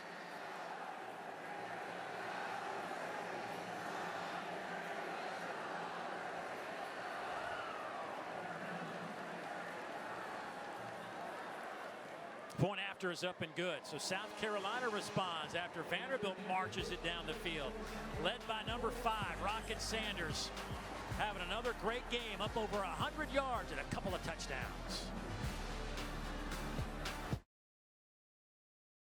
Now let's take a look at Is It In You? Brought to you by Gatorade. Rocket Sanders, looking healthy, is one of the most dominant running backs in the SEC. This evening, 114, 8 yards per carry, 2 touchdowns. Listen, the offensive line's doing their job as well. But man, you put number 5 in the open space with a head of steam. Good luck taking him down. That off week that they had between Oklahoma and Texas A&M did wonders for that young man. He has been a reinvented running back in the last couple of weeks. That'll about to the 25-yard line. So now the question is, can Vanderbilt do it again? This is an offense that responded after South Carolina scored their opening touchdown in the third quarter. Not much happened in the first half, but certainly a different look to them in the third quarter. Well, a little bit better protection. They're able to run the football on that previous drive. Obviously, Diego with a nice run to get into the end zone, but still have not seen many shots, and it's been really quiet too from Stowers, one of the premier tight ends in this league. See if they can get number 9 some touches. In that last 75-yard touchdown drive, Pavia accounted for 68 of those 75 yards. 35 through the air, 33 on the ground. Inside handoff goes to Alexander. Yeah, you're just kind of waiting for Stowers to kind of step up. And they're doing a lot of double teaming. So they got a nickel that's on the outside, and then they'll have a safety, a support as well. So they know that 9 is the go-to receiver in passing situations. They're doing everything they can defensively to take him out of this game, and obviously real successful through the first 3 quarters. Stowers, 3 catches for 27 yards. Second down and 6. 4-man rush. Pocket collapses immediately, and Pavia is ripped to the ground. Flags come out, a couple of them. I wonder if that might be a horse collar. I think it's going to be a face mask. Face mask? Yeah, it could be a face mask. Another quarterback draw there. Boy, because he came down awkwardly on the tackle. Somebody grabbed something they probably weren't sure. There are 2 fouls in the play, 1 on each team. Personal foul, face mask on the defense. Holding number 50 on the offense. This foul's offset. Replay, second down.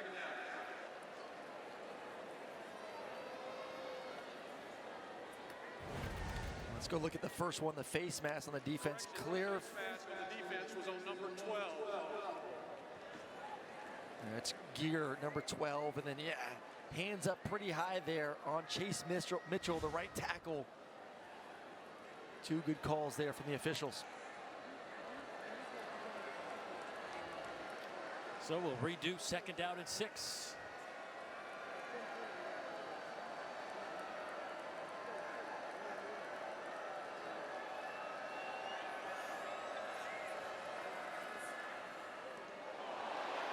Boy, no flag on that play. O'Donnell Fortune back there in coverage on Junior Sherrill. Well, that's the problem right now. We haven't seen a pass vertically down the field. These corners are just going to sit at about 5 or 7 yards. Watch number 3, Fortune on the outside. He's just watching the quarterback, not really getting any depth in his drop, and is able to react and come down there and get that left hand on the football to knock it away. So Alexander will split out of the backfield. Empty set, 5 receiver look now for the Commodores. 4-man front by South Carolina. Will they bring some heat on 3rd and 6? Russian 4. Pavia, near side, passes, caught, what a catch! Down to the 39-yard line, Cedric Alexander. That is a running back making big plays down the field. He did it a week ago versus Auburn. One-on-one, he's going to run the inside seam route. And ball is placed perfectly. Pavia spins near side, in trouble, throws, batted down. Tonka Hemingway.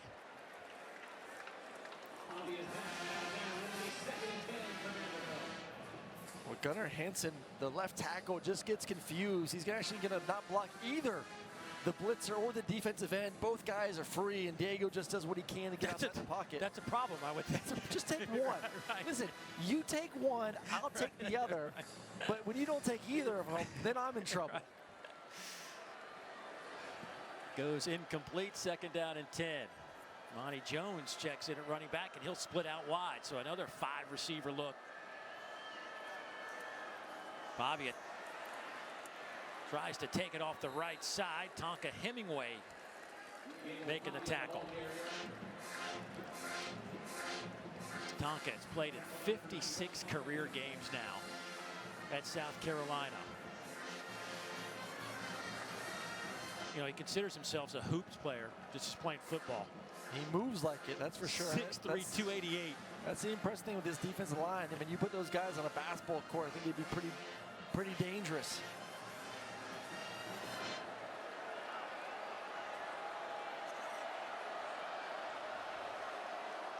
Cole Spence, the tight end, flips sides on a 3rd down and 8 now. Pavia.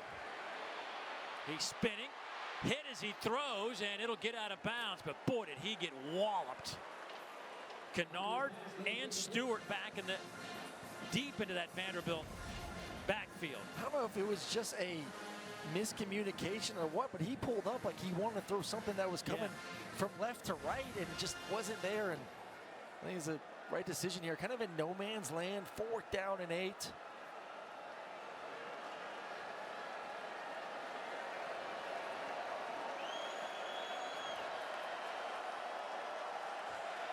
Stowers in the slot. He's your guy. Been pretty quiet. Vanderbilt 5 of 7 on 4th downs this year. 71% success rate. Pavia, that one's batted in the air and almost picked off twice. Incomplete.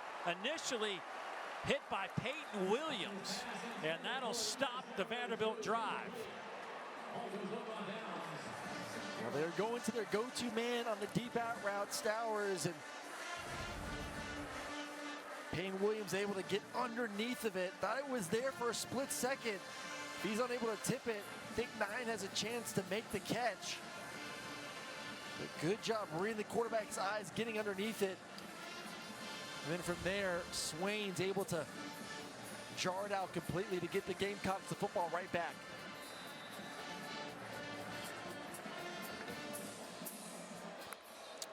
Attaway in at running back. They'll give him the football, and he'll take it out to the 40-yard line. Stop there. Miles Capers leading the charge. Attaway, first year at South Carolina. It's been 4 years at North Texas. Had a season-long rush of 27 yards last week against Texas A&M. Sellers has that one knocked down by C.J. Taylor, the safety. And now it's 3rd down and 5.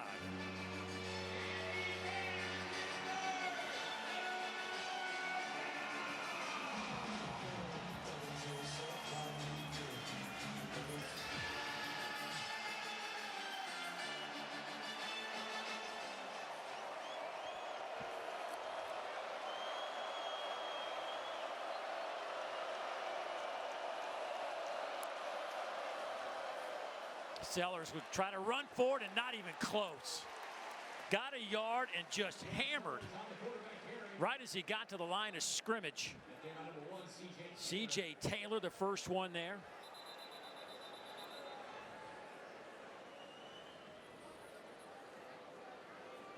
The game clock was not functioning and did not start when the play started. Please reset the game clock to 52 seconds. 5-2. The game clock will start on my signal. And South Carolina's keeping their offense on the field on a 4th down and a long 3. Yeah, I don't know about this one. I think they may try to draw them off sides and call the timeout and move on. The way your defense is playing, last thing you want to do is give Vanderbilt any sort of momentum or short field.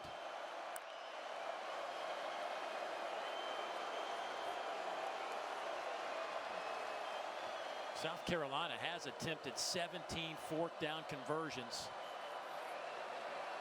And I think Shane Beamer may just call a timeout here. Take the delay of game. Delay of game on the offense. Number 16, 5-yard penalty. 4th down. Good stop by the Commodores. Well, they're staying in it. Still a 2-score game right there. You don't get it on 4th down. You put your defense in a bad spot somewhat, and here we get a 3 and out and get them the football to start this 4th quarter.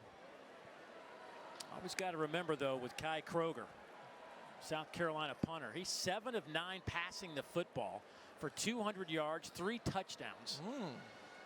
Just saying. It's not too shabby. Nice completion percentage.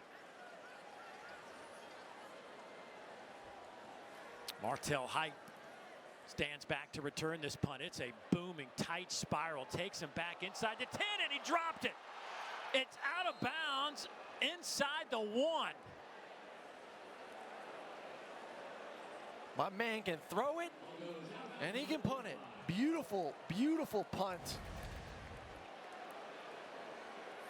Obviously, not good concentration on the catch, and Vanderbilt going to be starting at their own 1-yard line now.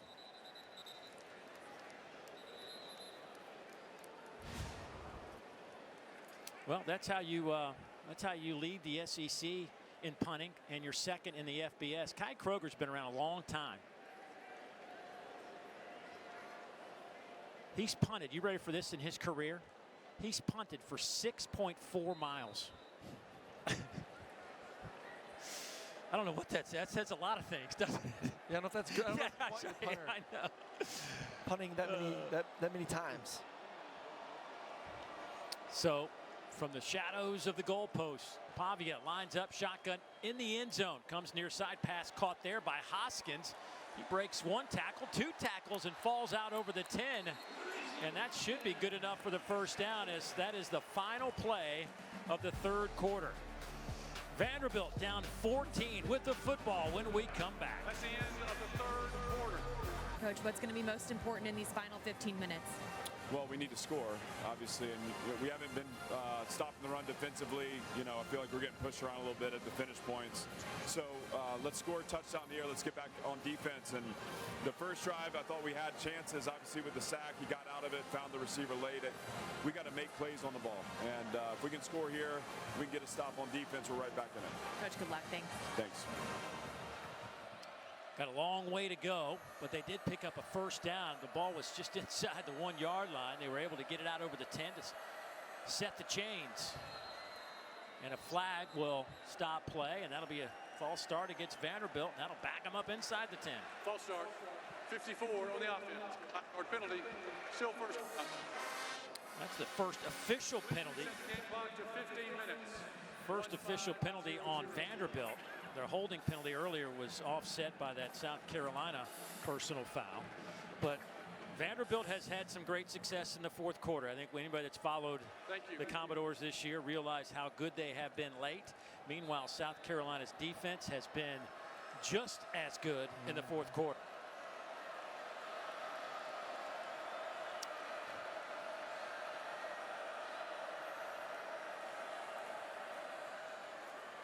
Alexander trying to find some room to run, just not there. Well, the problem with Vanderbilt offensively right now, down 2 scores, you have to think, how many possessions do we realistically think we're going to get in this 4th quarter? 3, maybe 4 if you're lucky. And you know, South Carolina's, they played with tempo here this football game, but they'll probably start slowing it down as well when they get an offense running the football, trying to bleed clock themselves. So you have to take advantage of these opportunities.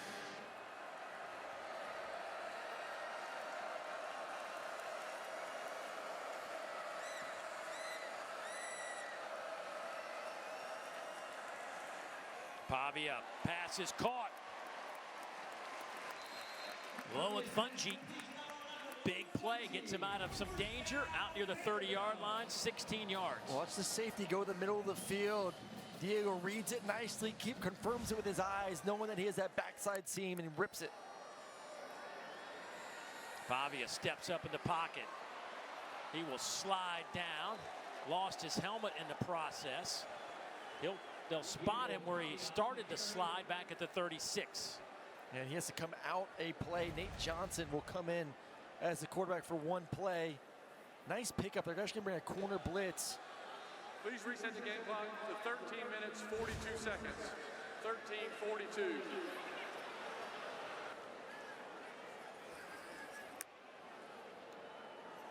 Thank you. So Nate Johnson checks in. The junior out of Fresno, California, transferred in from Utah.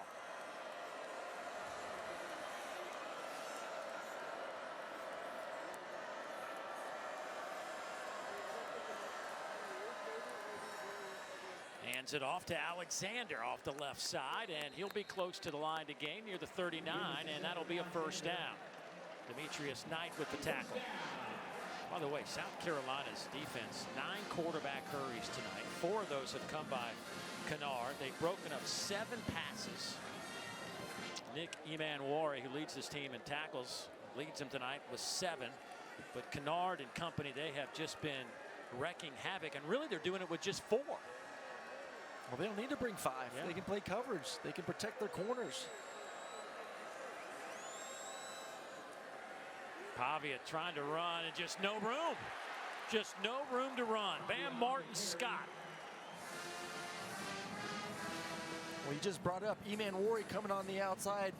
Pavia's going to read defensive end crashing, but then you got Emanwari coming up there and does a good job of logging the tight end, saying, you ain't going around me.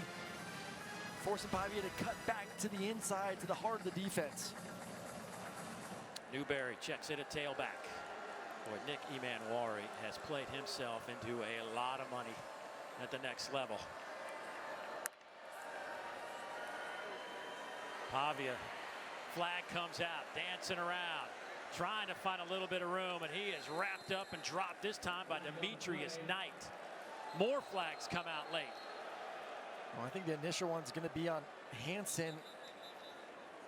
Hands up around the face mask area.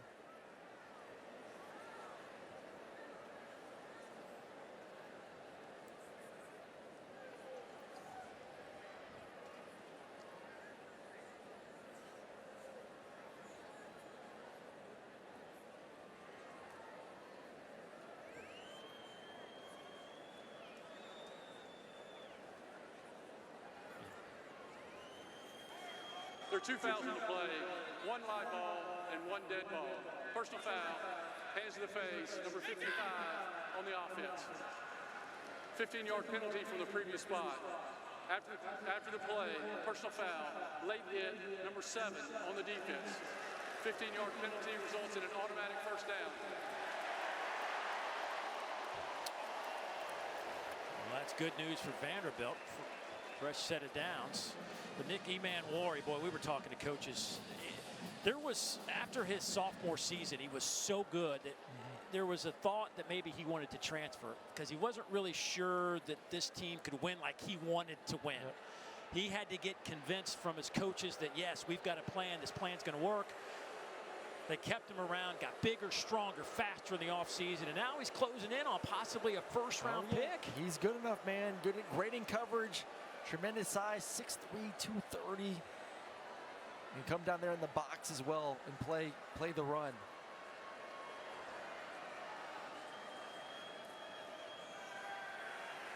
Pavia slings it. Open near side. There's Stowers across midfield as he is flipped up in the air by Demetrius Knight, but a 13-yard pickup and another first down.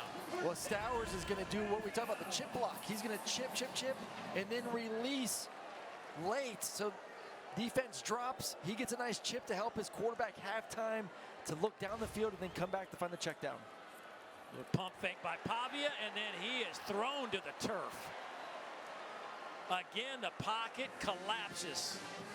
Brian Thomas Jr. gets it on the action. Looks like they're trying to set up some sort of screen. The offensive line comes out. Pavia doesn't like it, pumps. And then when you have no offensive line protecting for you, you got to get the ball out or dirt it, throw it in the dirt if you don't like the look of the screen. But if you hold on to it, you're going to have 3 defense linemen coming at you. Boy, rain starting to pick up now. As we have 10.5 minutes to go in this one.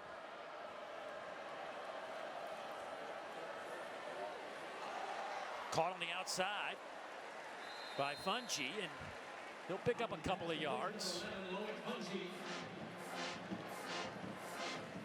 We talk about how many possessions is Vanderbilt going to get in this quarter. We're already a third of the way through now, getting to 10 minutes left. Yeah, I think the way we're moving the football, this is a must-score touchdown situation, so expect 4-down territory going forward for this offense. 3rd down and 9.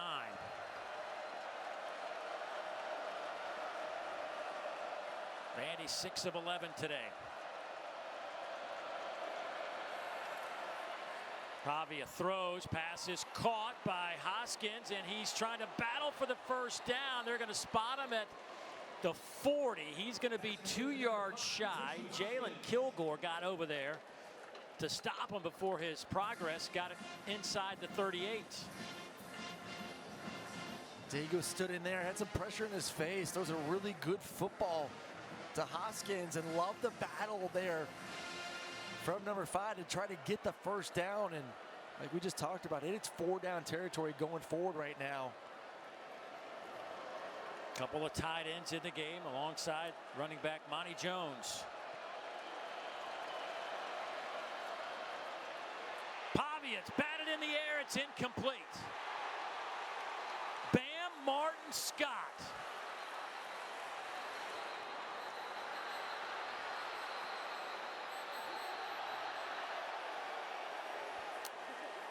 Pavia had little to no time to do anything before white jerseys were all in his face.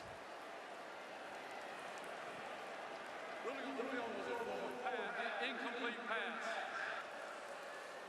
Well, you said it, Bam Martin Scott comes flying right around on the blitz. This defense for South Carolina is legit. They've been all season long. 4th down. May make another play to get off the field. Yorinoka in studio. It is all but over in Oxford. Carson Beck throwing the interception off the deflection.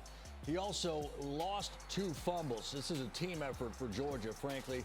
As Ole Miss is going to get the win and snap Georgia's 52-game winning streak against the non-Alabamas. Guys?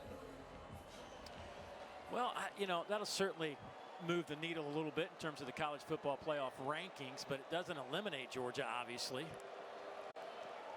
But makes next week a really big one for the Dogs. That one is batted down.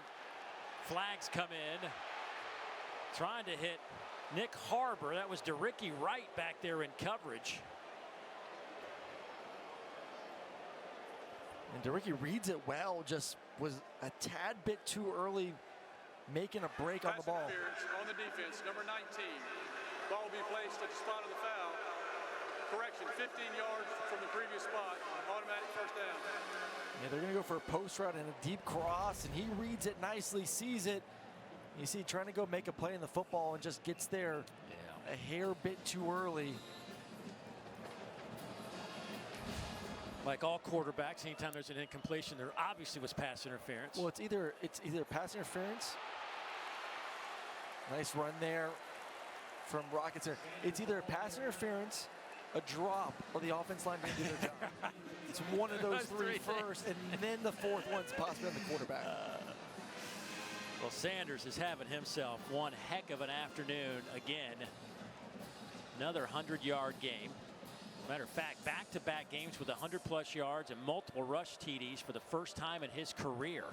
And it's the first time a South Carolina back has had 100-plus rush yards and multiple rush TDs in back-to-back games since Mike Davis did it in 2014.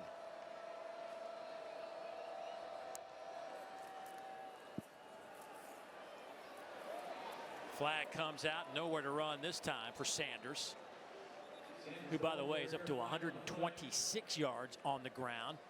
Of course, last week went for 144. Holding on the offense, number 6, 10-yard penalty from the previous spot. Replay, first down.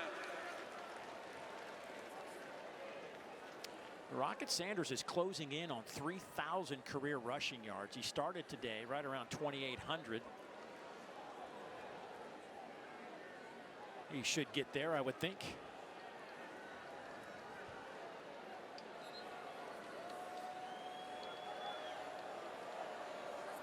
First down and 20.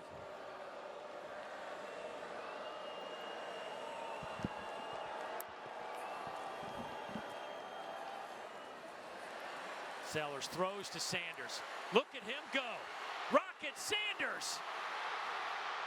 Touchdown, South Carolina.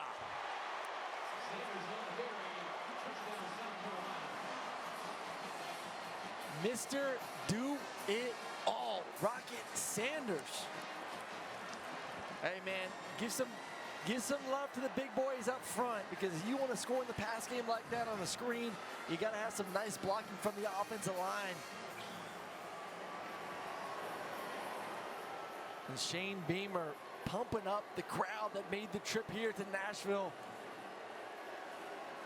as this team is 7 minutes, just under 8 minutes away from becoming bowl eligible this season.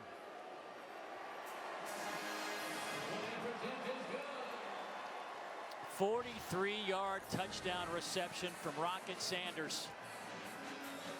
He has put on a show here in Nashville. And it's all South Carolina coming down the stretch. They lead at 28-7. I'm so iconic. Fly down to see the islands. SEC Network Football is presented by the all-new Sonic Queso Smashers. Live free, eat Sonic. SEC football fans all over the world, I want to say a big shout out to all those that serve all over the world to protect us here in the United States.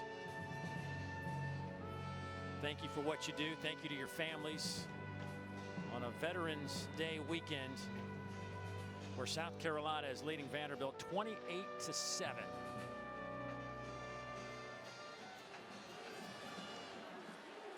And this kick is returnable, taken there by Junior Sherrill, and he's out to the 25-yard line. But took a little while for Rocket to get going. After a little sluggish maybe first quarter, he has put it in overdrive. Well, it's been explosive plays. We've had some explosive runs. We had the catch right there for the touchdown. Look at last week, 236 total yards, 2 touchdowns. This week, 178, 3 touchdowns. You can say he's found his groove. Yes. Now that he's healthy.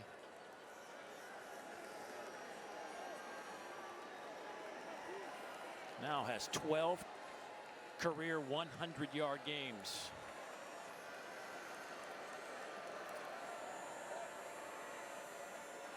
Pavia, that one is batted down. Diego now 15 of 30 throwing the football for 161. Kyle Kennard, who has been Mr. Disruptive on that defensive front for South Carolina. The flag is down. Holding on the offense, number 16, 10-yard penalty from the previous spot. Replay, first down. You can tell here just the rain starting to come down. He's held and knocks the ball down. It's just that good. These ends. That's why they were our players to watch to start the game.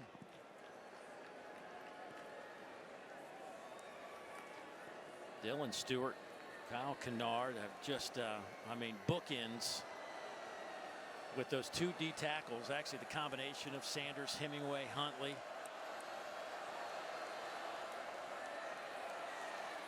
This pass is caught right around the 20-yard line by Skinner. Dave, you bring up the defensive line and how good they are and what allows them to do defensively, just being able to play back and only have to rush forward. Obviously, the rumors, not rumors, but news this week that what Dylan Stewart's going to fetch this offseason, Oh, what they're trying to raise for him to keep him in that uniform. Close to $2 million, number 6 is going to be asking for, or what's being put in front of him possibly. Hey, I'm all about get what you can get when you can get it, right? I mean, but it's crazy that we're having these discussions about college football players. That is a ton of money. Stewart trying to get to the quarterback, can't get there in time, and this one is overthrown. Judge Collier on the back end. But, you know, we've talked a lot about Dylan Stewart and what the future holds, and he is closing in on some of the numbers that Jadeveon Clowney posted his freshman year on the way to one of the most impressive careers for a South Carolina defender. I think about half those sacks that freshman year are probably against me. At least 1 or 2 of them were. How was Clowney? Did he help you up? Did he say, "Hey, man"? Yeah, he was always nice. Yeah, he was nice about it. Right? I'll have to tell you about one of the most terrifying plays of my life was against him, though. Pavia on the run, throws, and this one is caught, flagged down. That goes to Fungi again on the far side. Pavia is hobbling as he gets up. This to be a push off on Fungi there.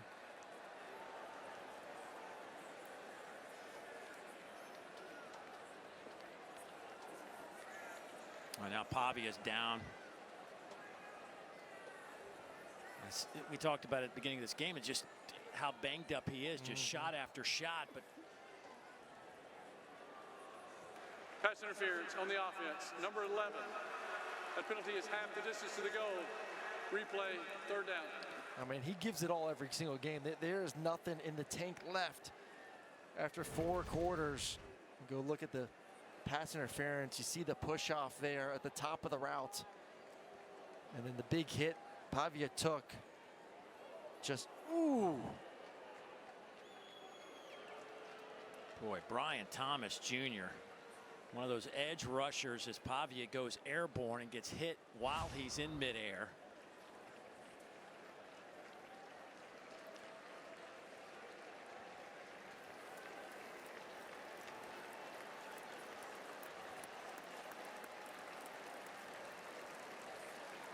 Diego getting helped off the field, and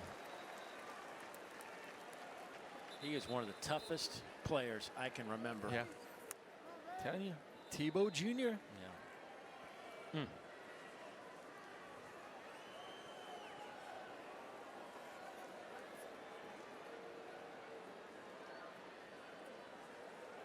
Well, after that offensive push off, that'll spot the ball at the 10-yard line. Clock running, 6:47, 6:46 as Nate Johnson comes in at quarterback. Alexander's your running back. Johnson trying to find a little bit of daylight, gets it out over the 15, but well shy of the line to gain. It was 3rd and 26. Bam Martin Scott will get credit for the tackle, and here comes Vanderbilt's punt team. Well, Dave, let me tell you about the play against Jadeveon. Yeah. So I accidentally slid the protection away from him. First, I don't know why. Yeah, I was about to ask. Not the smartest move of my life. Right. I think I've been hit too many times that game. So my running back Keith Marshall was in charge of having to cut him backside. Number 15 is number 47 for South Carolina. I go to throw a slant route. Jadeveon hurdles Keith. It is in my vision. It just swarms me. Just engulfs me. And I was like, yep, never again do you slide away from Jadeveon Clowney. Well, at least you lived to tell about it. Yes, barely. Juju McDowell on that return. 5:48 to go in this one. South Carolina in control with the football. Back right after this. Screen there. South Carolina's had a pretty impressive run over the Vanderbilt Commodores, looking to push their winning streak to 16. You see where that ranks nationally. Now, Indiana has a chance to snap this 29-game losing streak to Ohio State when they meet 2 weeks from today. Indiana was up on Michigan. I didn't see how that finished up. They were trying to close that one out. And they won that one 20-15, so to stay unbeaten. The Hoosiers great story, huh? Unbelievable. I mean, the offense, the defense. Kirk Cignetti, he called it out when he first got hired. He said it. I'm not going to use the language, but he told them. Thank you for not. Whatever to Michigan, Ohio State, and Purdue too, I think it was. Yeah. He's knocked one off today. There is Oscar Attaway. South Carolina going to try to chew up some of this clock. They all say this, like the beauty of this season is the games that are happening today and over the next few weeks, they're playoff games. Yeah. It's unbelievable. I mean, the Ole Miss game staying alive now to keep their playoff berth alive. Right. Who they have the last wrap-up things? Florida, Mississippi State. I mean, you got to think that that's enough to get them in. If they attend to, yeah. Especially win over Georgia. Tonight's game, LSU, Alabama. Winner stays alive, loser probably out.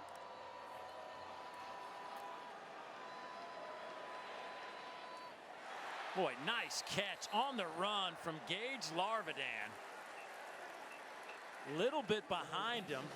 Contorted that body to make the catch. I mean, great catch, but I love this throw. Being able to kind of get downhill and throw an absolute laser. Boy, how tight is that? That's impressive and stuff. A good spot where he knows, hey, man, we just got to catch it, and we got the first down. He's throwing some good footballs, and now Robbie Ashford getting in here for a few plays. How about Sellers? 14 of 20, 238, couple of touchdown passes, and it almost feels like it was a quiet night for Lenoris. There's Attaway. He's inside the 40.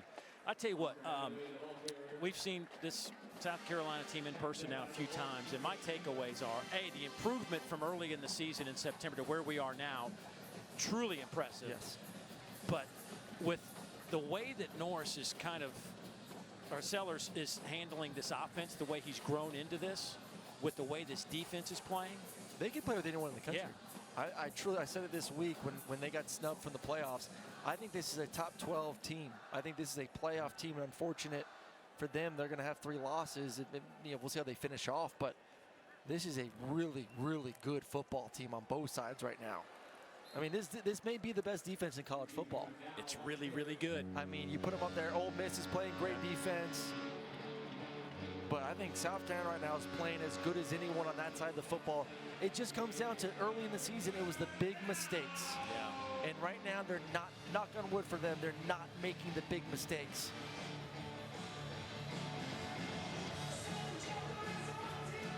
I mean, the only game really where they just didn't play the way that they expected was the Ole Miss game. Ole Miss beat them 27-3.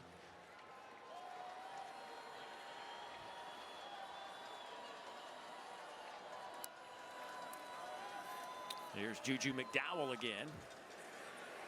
And Juju will drive forward and have a first down. I'll tell you what, though, this offensive line from where it was a year ago, where Spencer Rattler's getting his head knocked off every other play. 41 sacks allowed last year. That has been just as impressive in what this team's been able to do, those 5 guys up front. Well, how about this? They've had the same starting 5 on the offensive line every game this year. Last year, they had 9 different starting offensive line combinations in the first 9 games. 2-minute timeout. South Carolina becomes bowl eligible in the next 2 minutes. Back in a moment. 2 minutes to go in this one. South Carolina in control, but certainly news of note is Diego Pavia left the game, the last possession injured. Let's get an update from Ashley.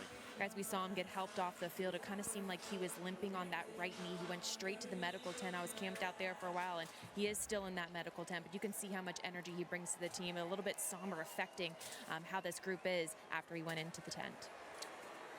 Yeah, you know, Ashley, it's, you know, you were talking to Tim Beck yesterday, and he says Diego doesn't just motivate the offense, he energizes this entire team. So when, I guess as a player, when you see this, it's got to be deflating. It is. Yeah, it's tough, but I mean, you know from him, he's a guy that talking to the coach staff, Monday, Tuesday, he's banged up, doesn't look great, then all of a sudden come Thursday, you know, Wednesday, Thursdays, all right, he's ready to go. So, you know, he's going to do whatever he can to heal up and finish the season strong for Vanderbilt. There is Ashford on a carry down to the 20, inside the 20. to the 19. Well, for Vanderbilt, they will get a week off, and then they're at LSU, and they finish up, of course, against Tennessee. That game will be here in Nashville. Meanwhile, for South Carolina, they get to take on Missouri at home. Then they have Wofford at home, and they will wrap things up at Clemson.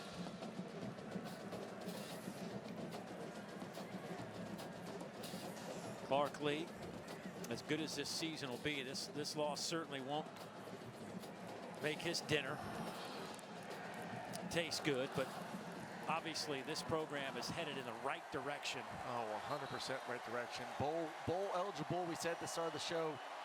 Both these teams, the combined wins, 11 wins this part of the season, where they are in the standings in the SEC. Still really impressed with what we've seen from Vanderbilt this season. And like we said a few minutes ago, I just truly believe South Carolina is one of the best teams in the country from what we've seen them do over the past month. Big night for Rocket Sanders again. 126 on the ground. Sanders also with a big touchdown reception of 43 yards tonight. South Carolina is bowl eligible. They pushed their record to 6-3. Meanwhile, Vanderbilt will go to 6-4 and have a week off before they get back after it. So the final score from here at First Bank Stadium in Nashville: South Carolina 28, Vanderbilt 7. Don't forget, coming up next, little SEC Now. They'll give you all the highlights and analysis from everything that's happened thus far. So for Aaron, Ashley, the rest of our exceptional SEC Network crew, I'm Dave Neal saying so long from the Music City as South Carolina will head back to Columbia on a very happy plane.